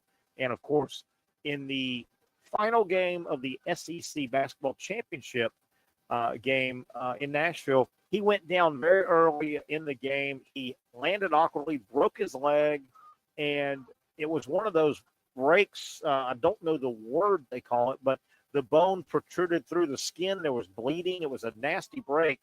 Certainly, he did not finish that game, did not play the tournament game where Florida got knocked out by Colorado, and he's been rehabbing. His rehab has gone really well, and you've seen him. If you follow Gator basketball, you've seen the 7'1" guy dressed in street clothes on the bench, home and road games. He's very engaged. He's cheering his teammates on. But I, like most people, the last what are we? We're 3 months into the college basketball season, and he's not wearing any brace. He's not limping at all. He's actually jumping around, enthusiastic, cheering on his teammates. And I started going, man, it looks like he's got full mobility. Well, there's talk that he's been cleared to play. He's been practicing, as I understand it, with the Gator basketball team full speed for quite a while. He's now been cleared to return to game action if he so chooses. There's still debate. Will Hanlogden decide to join his teammates? Will he say, man, is there a mental situation? But I want to talk to Dr. Bates tomorrow about that type of fracture and the timeline. I mean, that happened in mid-March at the SEC tournament. It has not been a year, but, man, he looks like he is just, certainly weight-bearing. He's running around, jumping on it.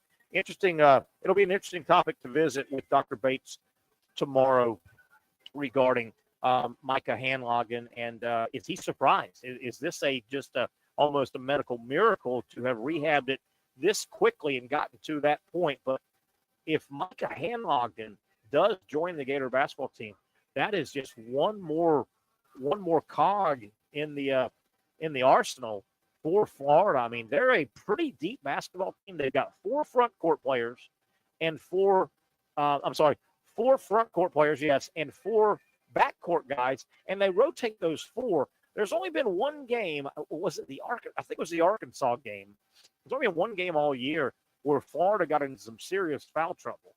And I think that was not so much Florida playing sloppy and fouling.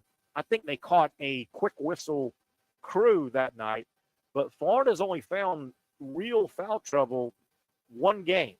Boy, you add Micah Hanlogden, and that just about eliminates, particularly in the front court. If you add a legitimate 7'1" center, he's a shot blocker. He can score. He's got a little offensive game, but he's a rim protector, rebounder. Really good rim protector, really good rebounder. Now, if he did join Gator basketball for this season, he's not going to give you 30, 35 minutes in a 40-minute game.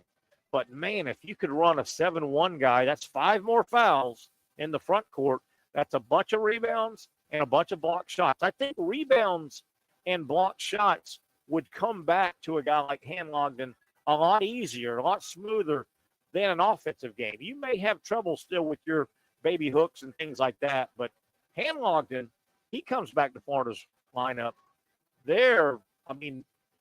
When they run into a team that has some bigs, they'd be able to match up quite well with 5 legitimate bigs to rotate between the power forward and the center position. There aren't many teams. I don't think there's many NBA teams running around with that type of depth.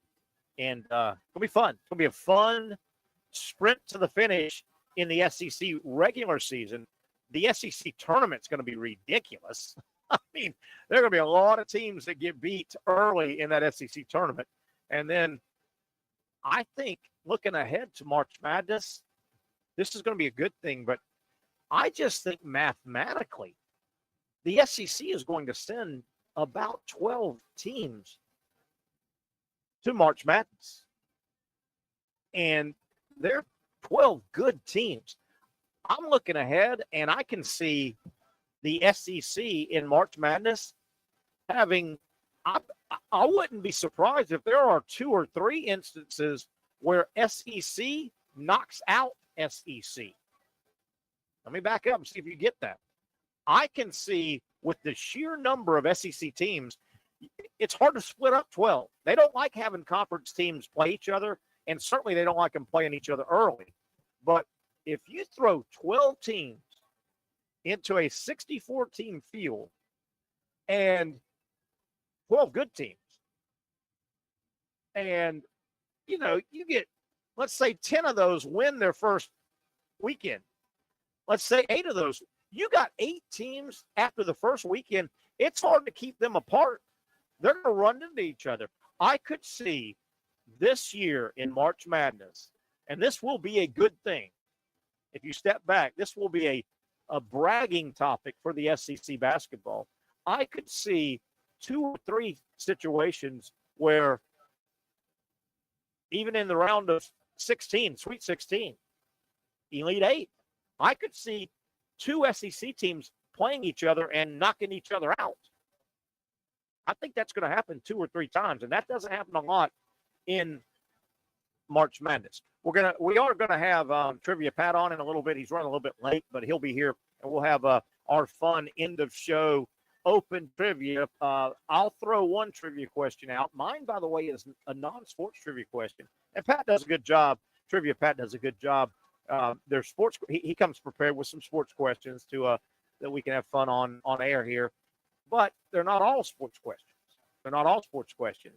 So we're looking forward to that. I enjoy our Tuesdays. I've got some this date in sports history I like to do.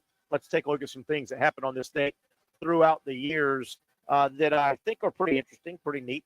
This date, sports history. And Ben, if you're back there, I may get you to chime in. I'll see if you might know this or take a stab at it. This date in sports history, 1904, 2 years ago, 1904, the first ever college letters were awarded to college athletes at a particular university.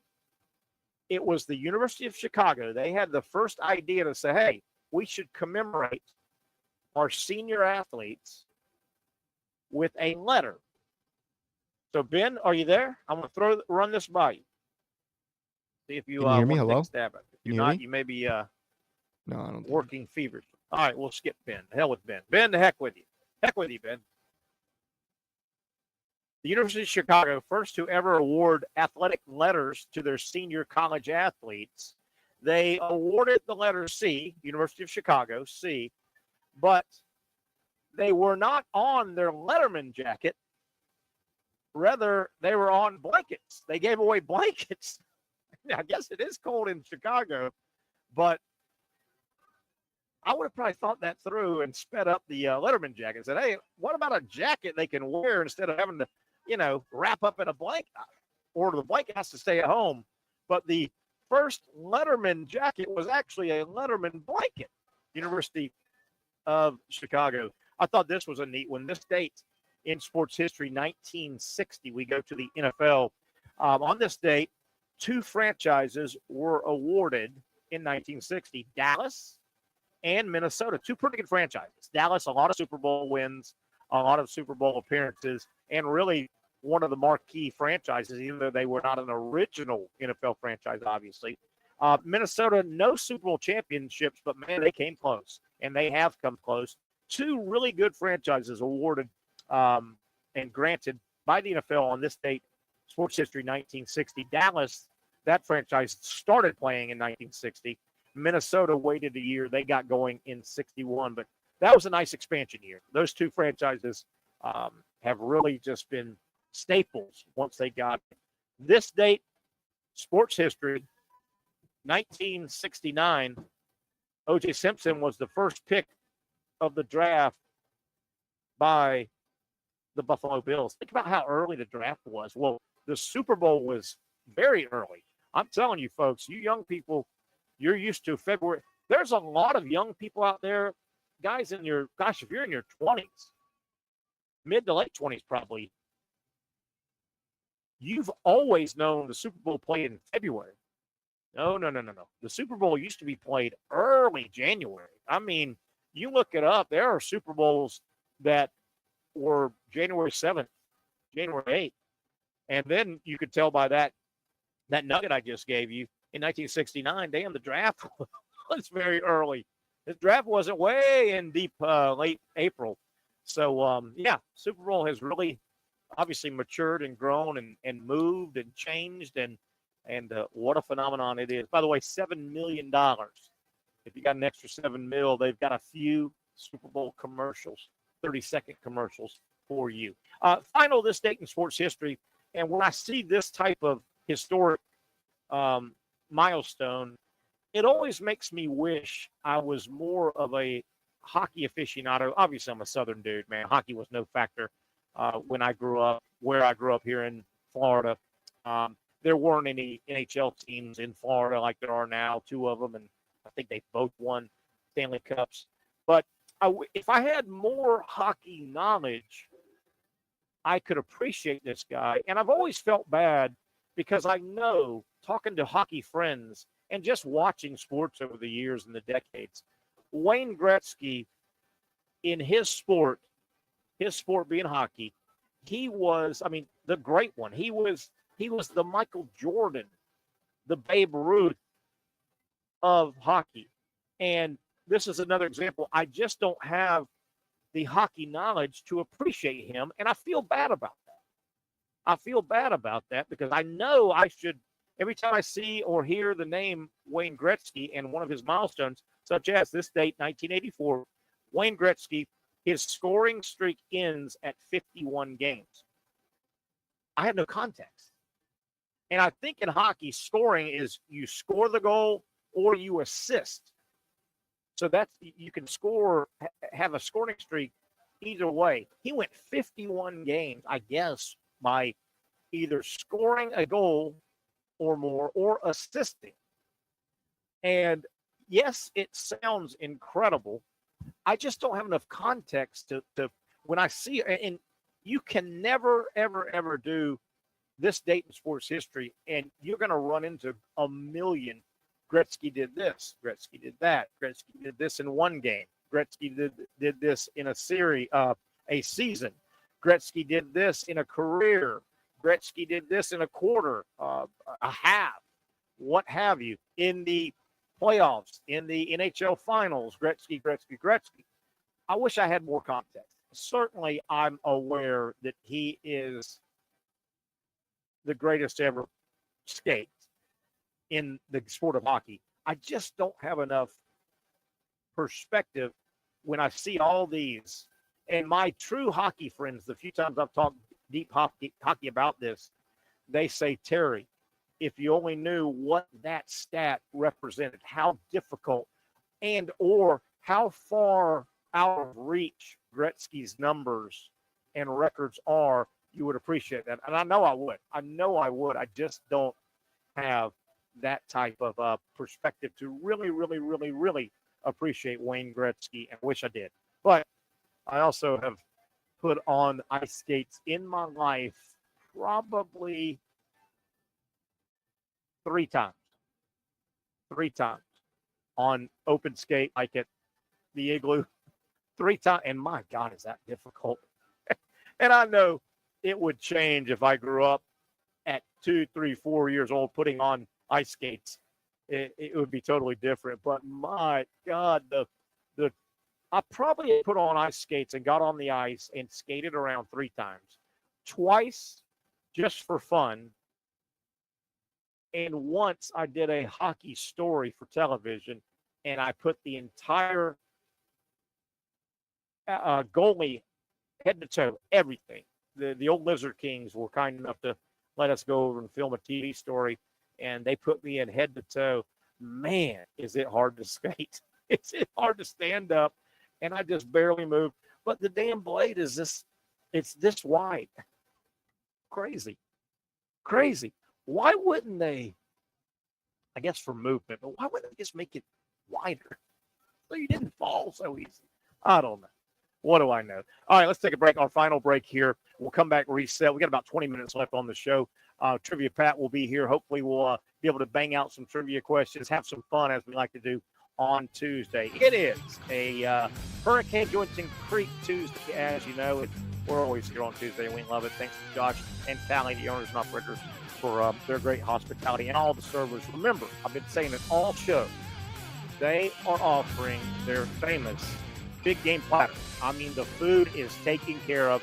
Let the experts, let the professionals here at Hurricane take care of your Super Bowl party. They'll feed everybody. You come and pick it up day of. You got to get your order in by February 7th. And that's 2 days before the Super Bowl. And then swoop in here, pick it up, ready to go, and enjoy your Super Bowl party. Don't be the host and you don't enjoy it at all. Enjoy your party. Let the professionals here at Hurricanes-Julington Creek prepare the platter. It's got a little bit of everything. You will be the star. Outside of whoever says, I'm going to Disney World, the MVP of the game, they're the star, but you'll be the star if you roll in and kick off your Super Bowl party with a big game platter from Hurricanes-Julington Creek. Final break. We'll take it, come back, and start wrapping up a fun Tuesday edition of the Young and Norvelle Show right here on Action Sports Jax. For those dealing with pain from a sports injury, arthritis, or spine condition, Southeast Orthopedic Specialists offers innovative new non-surgical options. Our regenerative medicine treatments, including platelet-rich plasma and other regenerative treatments, use your body's own restorative cells to aid in treating injuries. These procedures are performed in our offices and typically require minimal downtime. If you want to get back to doing what you love, our regenerative treatment options may be right for you. For more information or to schedule an appointment online, visit our website.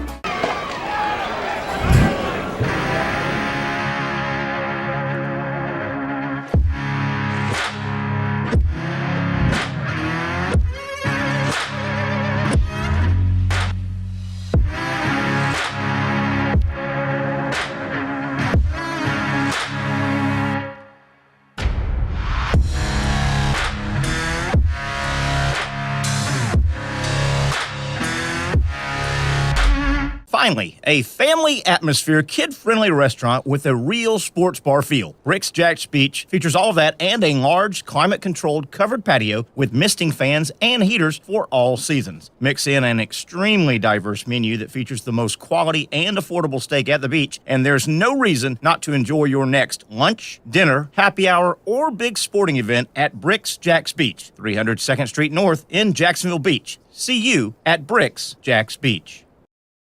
You really got to hand it to him. Hold on. The previous play is under further review.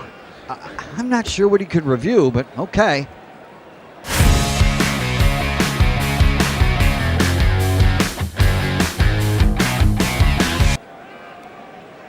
Sure has been a while. Dine in at Hurricane Grill and Wings for the football season. Well, there he is. Oh, what is that? Hey everyone, Olivia Tasley here from Action Sports Jax to tell you all the different ways you can watch our new 24/7 network. 3 easy steps. You don't even need a pen and paper to write it down. Step number 1, download the app. Search Action News Jax in your app store either on your phone or your smart TV. Then, once you're on the app, click on that little drop-down menu in the upper left-hand corner with the 3 little lines. That'll show you these options, and boom, right here, click Action Sports Jax 24/7, and you will be brought to our continuous stream channel. That app can be accessed through all these different platforms, whether you have Roku, Fire TV, Smart TV, Apple TV, or Google TV. You can find our app. Now, if you don't have access to the app, don't worry, we still got you covered. We're across all social media platforms from Facebook, Instagram, X, YouTube, Twitch. We have a podcast channel. Plus, check out our short reels on our TikTok. Action Sports Jax 24/7. It's on all the time and everywhere.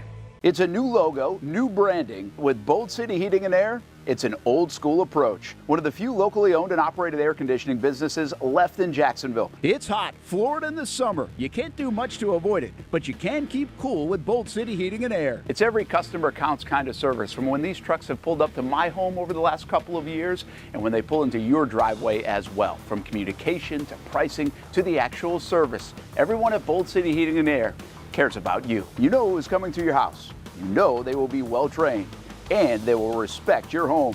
Air conditioning convenience at boldcityac.com. Stay cool while it gets hot. Bold City Heating and Air can help.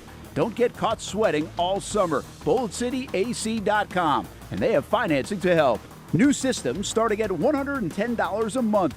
and $50 off any repairs. Stay safe, stay comfortable with Bolt City Heating and Air at BoltCityAC.com. Homegrown in your hometown.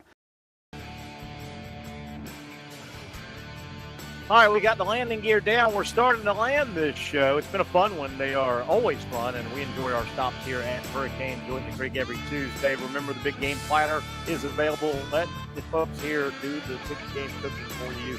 All you got to do is stop by, put the order in. You can call, you can go online, get the order in by February 7th, and you'll be the star of your own party, and you will get to enjoy the party because the food will be taken care of. That part will be taken care of. A week from Sunday, the big game, Philadelphia taking on Kansas City. All right, a lot to get to. We hope to have a little bit of trivia as Trivia Pat has been running late. I'm sure the traffic is probably getting him a little bit. I look forward to our trivia fun with Pat on Tuesdays. Speaking of Pat, Patrick Young, our buddy here, my co-host here, Patrick traveling to Charlotte as he does Tuesday and Wednesday all the way through March Madness. Pat goes to the SEC Network in Charlotte. He will be on the studio analyst team tonight at halftime of the SEC Network games. You can catch Patrick Young on his doing his TV work and does a great job. It's a lot of fun. Dari Noka and or Peter Burns are the host on the Tuesday, Wednesday nights that Pat works on TV in Charlotte. And then he works with either Pat Bradley or Slay or Fishback. And you'll enjoy Pat's work. He does a super job on television. He's when he travels, a lot of times he lands and has to get to the hotel, get changed, and get over. So he checks in on Tuesdays sometimes, and hopefully we'll hear from him tomorrow. I really want to get his thoughts on the big game tonight in the SEC, Kentucky taking on Tennessee. Now, Ben, I know you can't hear me and we can't communicate, but I'm going to throw a couple of things out here before we get off the air. I'm not nervous about this, but I got a doctor's appointment tomorrow, and nothing's wrong. I just haven't been to the doctor in years.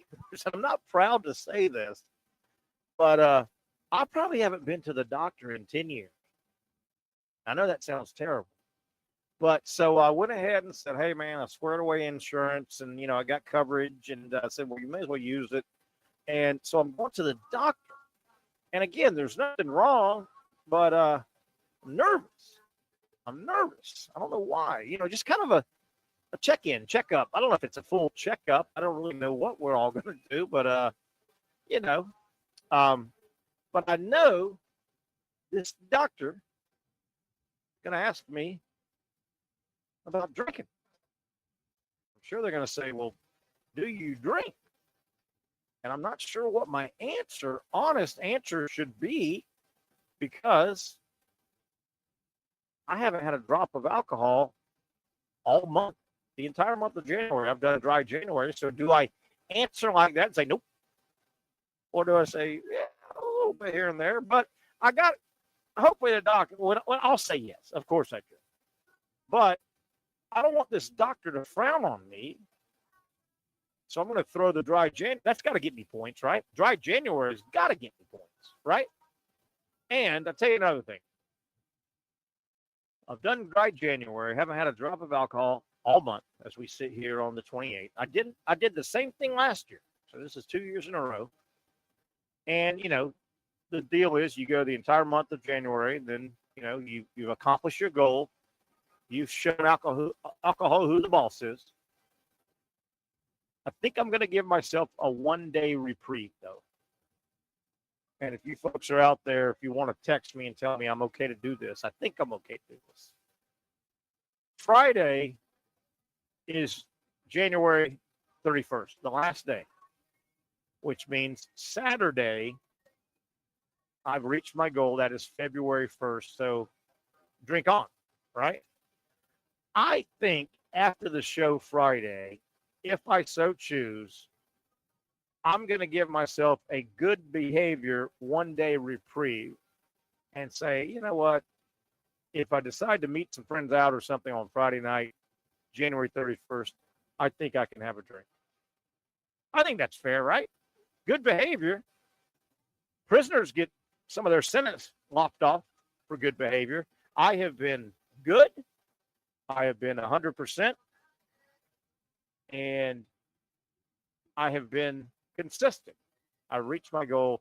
I don't think if I knock off one day, and actually it will be only a few hours, really, if you think about it. We get off the air at 6 p.m. Friday, and 12:01 a.m. would be fair. Yeah, right. I'm okay, right? I can say I did try January if I cheat there for not really cheating. It's just a reward for a job well done.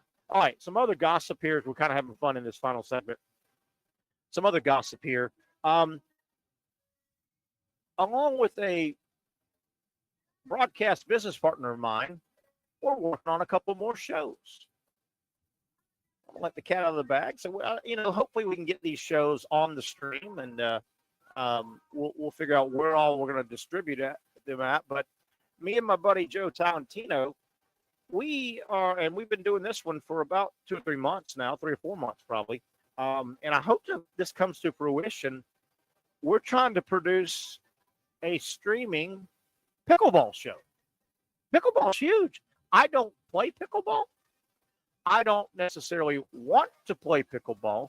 My fear is, it looks like a great sport, but my fear is ACL, MCL, UCL. My fear, Pat's here. Trivia Pat's here. Yeah, we got a few minutes. Sit down, scooch in, and make sure we can see you. And you'll have to scoot over here a little bit. But anyway, here, let me fire you up. You good? 1, 2? Jumping in live. Hey, how you doing, man? We got a few minutes. Sorry, I was saying, man, I'm working on a pickleball show. Me and a TV partner of mine, we're trying to develop. We want to produce it. Okay. I don't play. I don't want to play because to me, I'm almost 60 years old. I can see an Achilles or a knee, but it's a huge sport. We're trying to produce it. It's going to be neat. Anyway, that, and we're also working on producing a card break show. Have you heard of that? Where they break live? Oh, I used to love doing People bid on them. Yeah. So this company, this group has come to us. We want to produce the show, but I'm not a card guy. Never have been. I've been. Yeah. Pretty neat. You say, okay, this pack is from blankety blank, 19 whatever, and people live start bidding. Yeah. And when it ends, a high bidder, and you just open them up, and it may be trash. It may be Honus Wagner's 1901. Yeah. So we'll work on that. Hey, let's do some trivia here. How that goes. I'm interested. Okay, yeah, I will do. And you and I keep threatening. I think we should develop. Keep threatening, and I think you and I should develop a streaming trivia show. Let's do it, man. Let's do it. So hold on, I'm all tied up over here. All right, I'm gonna start things off. I'm gonna give you a question for me? multiple. I like to do multiple choice, okay. Non-sports. Here we go. We always do this. It's fun. We got about 10 minutes. Let me get our counter up here. And 1 second here. I gotta hit this. And I gotta hit this. Let me get our counter. But let me throw it out here while I'm doing this. Non-sports. Okay, don't peek. Nope. Okay. I'll give you a choice of 4, multiple choice. Which iconic toy design, which iconic toy design was patented on this day, January 28th, 1958? And your choices. You get the question? Patented toy design on this date, 1958. The interlocking Lego brick. Okay. The Rubik's Cube. Okay. The game Operation, where you pull out the funny bone and the heart, the buzzer goes off. Yeah. Or Barbie. I'll say it again. Which iconic toy design was patented on this day, 1958? Interlocking Lego brick, Rubik's Cube, Operation, Barbie. Sexy Barbie, by the way. Everybody likes Barbie, right? I didn't need that clarification, but okay. Sexy Barbie. I'm going to go with Operation. Operation. Good guess. Incorrect. That game was nerve-wracking. Tell me it's Lego. It is the interlocking Lego brick. You're joking me. Was patented, and they got a patent on that thing. I think kids still do that. Operation. You remember that game? That was so nerve-wracking. I would still play. And I got a shaky hand, and if you touch the side, you killed the guy. You give me a game night, and Operation beers are going. Oh, that thing is going off. I like it. Yeah. All right. That was a good one, wasn't it? Non-sports. Pretty good question. Yeah, that was. Anytime you can work sexy Barbie in is a good question. I was going to ask you. Was it All right, Mike tried it real quick. Barbie, nope. He was thinking sexy Barbie I was too. going to ask you, was it the Sofia Vergara? Wow. By the way, my other love, Salma Hayek. Did you see the picture? I got a birthday coming up in 2 weeks. I'm 60. Okay. 60. I'm 60 years old, by the way, Okay. bringing the 60 back to 60. There's a picture floating. My girl, Salma, 58. She's in a bikini on a boat. She is crushing 58. What do you got? We got a few minutes. All right. Let's go with comic strips. Terry. Oh, man. All right. It's just a bad question. No. Oh. I have pure Okay. confidence in you. Which Peanuts character is known for carrying his blanket around with him at all times? Great.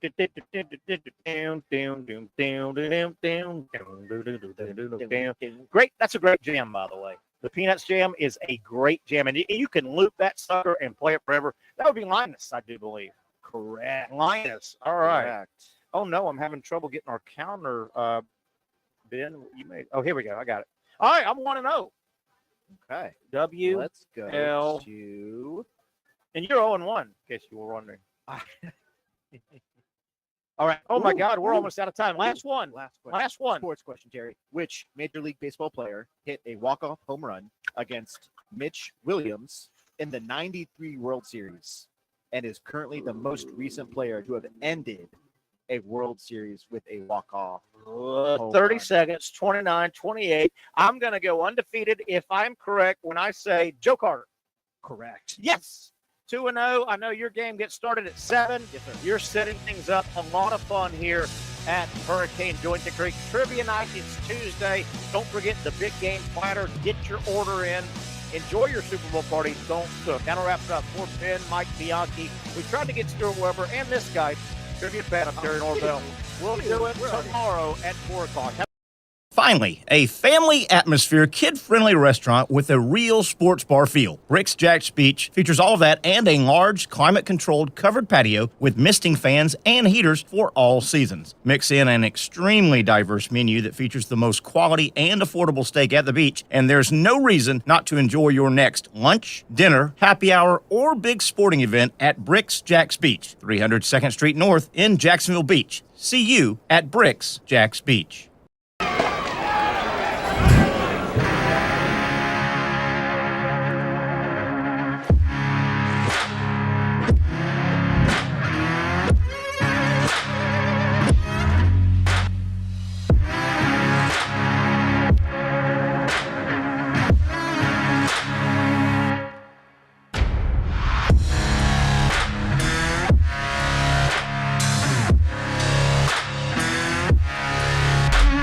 For over 20 years, Southeast Orthopedic Specialists has been providing the highest level of orthopedic and spine care to patients throughout Northeast Florida. Now, we're making that same great care even more convenient with Southeast Orthopedic Specialists Direct, a walk-in clinic where you can be seen for pain or injuries with no appointment needed. Staffed by orthopedic physicians and specialists, we offer everything from diagnosis and treatment to imaging and bracing, all with no appointment needed. For more information, hours, and locations, visit our website. You really got to hand it to him. Hold on. The previous play is under further review. I'm not sure what he could review, but okay.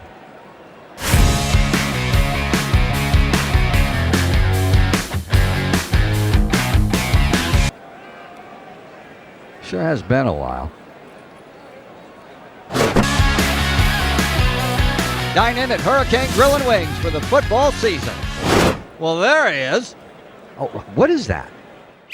Hey everyone, Olivia Tasley here from Action Sports Jacks to tell you all the different ways you can watch our new 24/7 network. 3 easy steps. You don't even need a pen and paper to write it down. Step number 1, download the app. Search Action News Jacks in your app store either on your phone or your smart TV. Then, once you're on the app, click on that little drop-down menu in the upper left-hand corner with the 3 little lines. That'll show you these options, and boom, right here, click Action Sports Jacks 24/7, and you will be brought to our continuous stream stream channel. That app can be accessed through all these different platforms. Whether you have Roku, Fire TV, Smart TV, Apple TV, or Google TV, you can find our app. Now, if you don't have access to the app, don't worry, we still got you covered. We're across all social media platforms from Facebook, Instagram, X, YouTube, Twitch. We have a podcast channel. Plus, check out our short reels on our TikTok. Action Sports Jax 24/7. It's on all the time and everywhere. Summertime means sizzling sales at Nimnick Buick GMC. The #1 Buick GMC dealer in Jacksonville has lots of inventory to choose from with their best price guarantee. Nimnick never charges above MSRP. You can save up to $10,000 off select new GMC Sierras or get rates as low as 1.9%. You know, I'm a truck guy. GMC Sierra, my trim level is an SLT. This one's an Elevation. Pretty good looking color as well. So here at Nimnick Buick GMC, you have a lot to pick from. My father-in-law, he drives this, an Enclave, so I feel like that GMC in the family. 2025 is coming around the corner, which means it's almost time to close out those 2024s this summer. You can schedule a test drive at NimnickBuickGMC.com. And while you're there, check your trade value and customize your payment options. Nimnick is there for you, even on Sundays. Visit the showroom on Phillips Highway or shop online at NimnickBuickGMC.com. Nimnick, your friends in the car business since